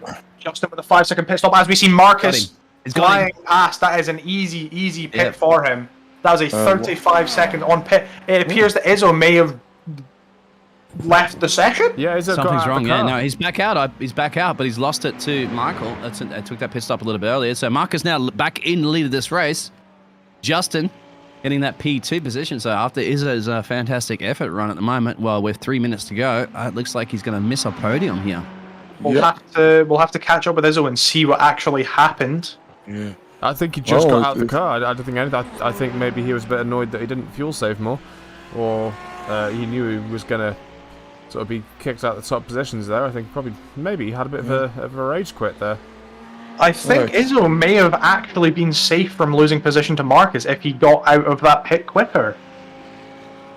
I think he would have been P2. I think Justin would have got him. Yeah. Justin definitely would have got him. That was Marcus getting a bit rough on the exit there. We see Taylor 2/10 behind from Sainto. If we can switch over to this and see this fight. Well, let's see this. Hitching closer together. Are they going to stick together and try and see who has the better traction? Gosh, pulling away now. Like I said, Sainto is a good defender when it concerns someone pushing him for a position. I don't know if Paul Taylor will be able to get past him. It's going to have to be a mistake from Sainto. That was a bad exit for Sainto there as well. Yeah, very bad indeed. Brake hard. Taylor inching closer with him. You can clearly see how the on their BMW is side. better on the curb. We're getting close to it because we're on the penultimate lap now too, as the leader's starting the penultimate lap, so they've got to get on with it right now. 1 minute 34 remaining. It's close. It's all over him now. On that rear of the Porsche in front of him, he may make a move down into Ravata 1. We're just going to have to see how Sainto defends this. Is he going to stick for that tight line? He is going to take it tight. This may give Paul a better exit than him. Using all of the track that he potentially has to him. Keeping it again, this may depend all completely down who has a better run out of here. We may see Paul keeping it with him with this extra toe. Taylor losing out once again. This is all going to be down to this final part. Yeah, he lost out there, and Saintor with some defending skills out of this world, and Taylor's on him now. Can he make another move? He's nope, not just yet, but he's getting closer and closer. Took a bit of grass there. Remaining. This Taylor's is all really going to go. pushing hard. Really pushing hard. He's looking for a move at some point in the next couple of corners. Is this a white flag lap, or have we got Yes, one it more? is. It's a white flag lap currently. Marcus, if you should be able to cross that line, get that check flag soon. So we stick with these two through this battle. This is going to be very, very close for these two over the line. I think we Anyway, may Marcus just is going to cross the line, I believe, and win the race right now. As the checker flag is out. Yep, Yes, it checker is. flag's out. Marcus has got it. And that Justin We've will get got that P2. But how's this battle Stump. going at the moment, further back that you got? Classens. This is going to be all. a nice third. This is going to be all down to this final turns. I may think that Santo is going to stay ahead in front. No. We're seeing Taylor stick with him. That I think we may see Santo sticking it ahead. This is very, very close. I don't think we're going to have enough time for these two. No, Taylor may have Taylor. just lost out. Sticking ever so close with him. Is he Oh, going to try and make a final move on this straight? He may get No, side by side with him. Sainto's done a good job defending there. He has that run. And I do feel It's Sainto. not enough, is it? That's just- not enough yeah. this time. Yeah, not Very, enough. very close try. racing. He tried. Yeah, Good both racing drivers there. as well. That too, was, gaining. yeah, he tried to go around the outside of him in that final corner as we're going to see the last cars come over the line as we see Gomez potentially. George is your biggest gainer there as well, too. He could have gained actually 5 positions gained, but Paul held him off in the end. Paul, the British driver, that gained 3. Thomas says in that P4 position gained 2. And Michael, we didn't expect him to get that podium position, did we? The 534 Porsche, but I mean Lamborghini Yeah, did quite well. was Sorry, Porsche. Yeah. Very, very unlucky for Izzo. Maybe just a little bit of losing his head for that final position. For that final pit stop, sorry. It's just, it was all to play for. We saw Yeah, these. he still had a podium there. I'm not quite sure what I'm- be a little upset about that one. I mean, especially in front of your home fans. And He was. Italy. He had that. He had the chance. He could have had that P2 and stay fighting with Justin. Justin is very, very lucky that he gained that P2 position back after that incident he had. Oh, look, the race results. Stum, Classens, Patel, Sainto, Taylor, Gomez, Bertie, Stromer, Izzo, Polanco, Mercado, Ridgway, and I can't pronounce his name. I think Marco. P12 and P13 were not Yeah. actually racing because they were Oh, 34 laps down. oh yeah, I can see. Ridgway was our safety car if we ever Oh, needed okay. the safety car. You can't take it away from Marcus, can you? I mean, Marcus drew it flawlessly. He held those defense off. He took that earlier pit Yeah. stop towards the end. Then we thought, okay, that might have been a little bit over. If anybody else could feel safe, but remember, he handled the pressure well. He didn't make any mistakes as far as I know. Marcus did, although we did see a little bit of mistake there, obviously from Justin. Marcus did not make a mistake, if I'm not mistaken, did he? He just No, he didn't. He didn't really make no Well, mistake. Marcus- Little. He had a little,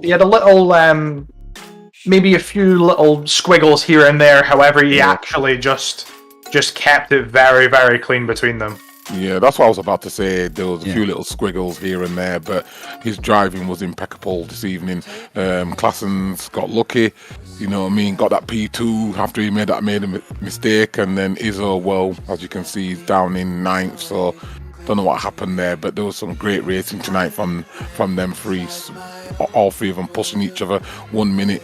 Classens is pushing Stum, Patel's pushing, not Patel, Izzo's pushing Classens, so yeah, some great racing.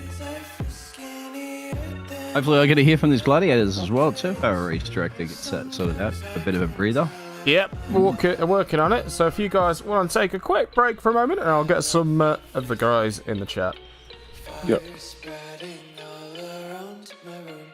My world's so bright, it's hard to breathe, but that's alright. Hush.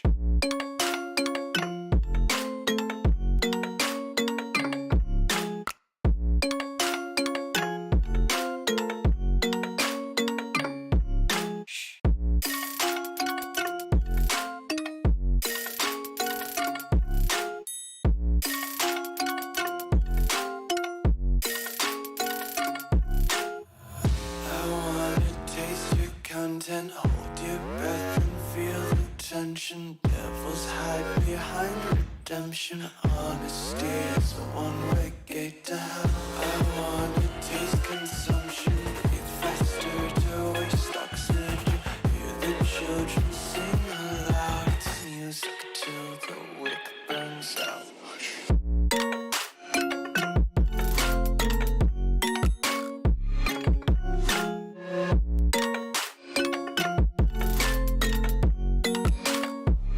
Just wanna be carefree lately, yeah.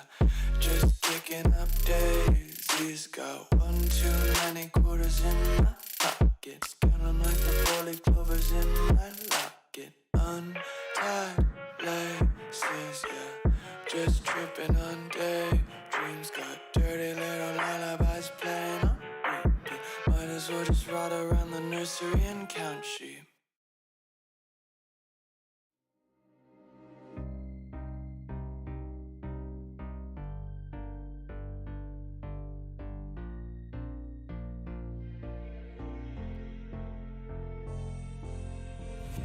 Heaven just knows what it was. Will I go back to the place where I belong? We are joined by Justin Lassen, who finished in the P2 position of that race. How'd that feel for you, Justin? To be honest, pretty terrible. I made too many mistakes. It would have been, not to shit on the other drivers, of course, but it would have been an easy P1, since me and Izzo fuel saved so much in the first stint. So we had 2 laps on Marcus, and we saved a lot in the second stint as well. So technically we had 4 laps over Marcus, and I think Izzo would have been able to go to the end with 1 stop.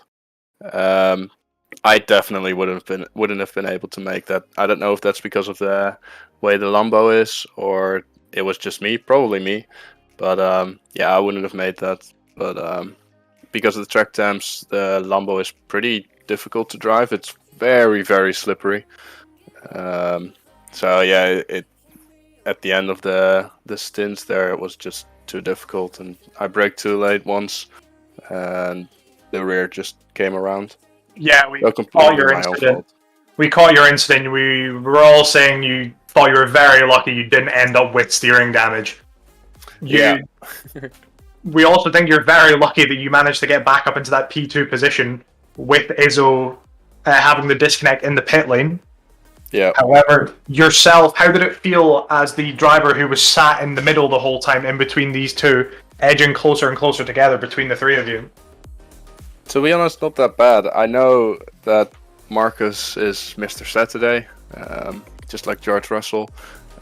So he's very, very quick in qualifying. I really don't know how he keeps doing it. It's insane. I just can't do the same.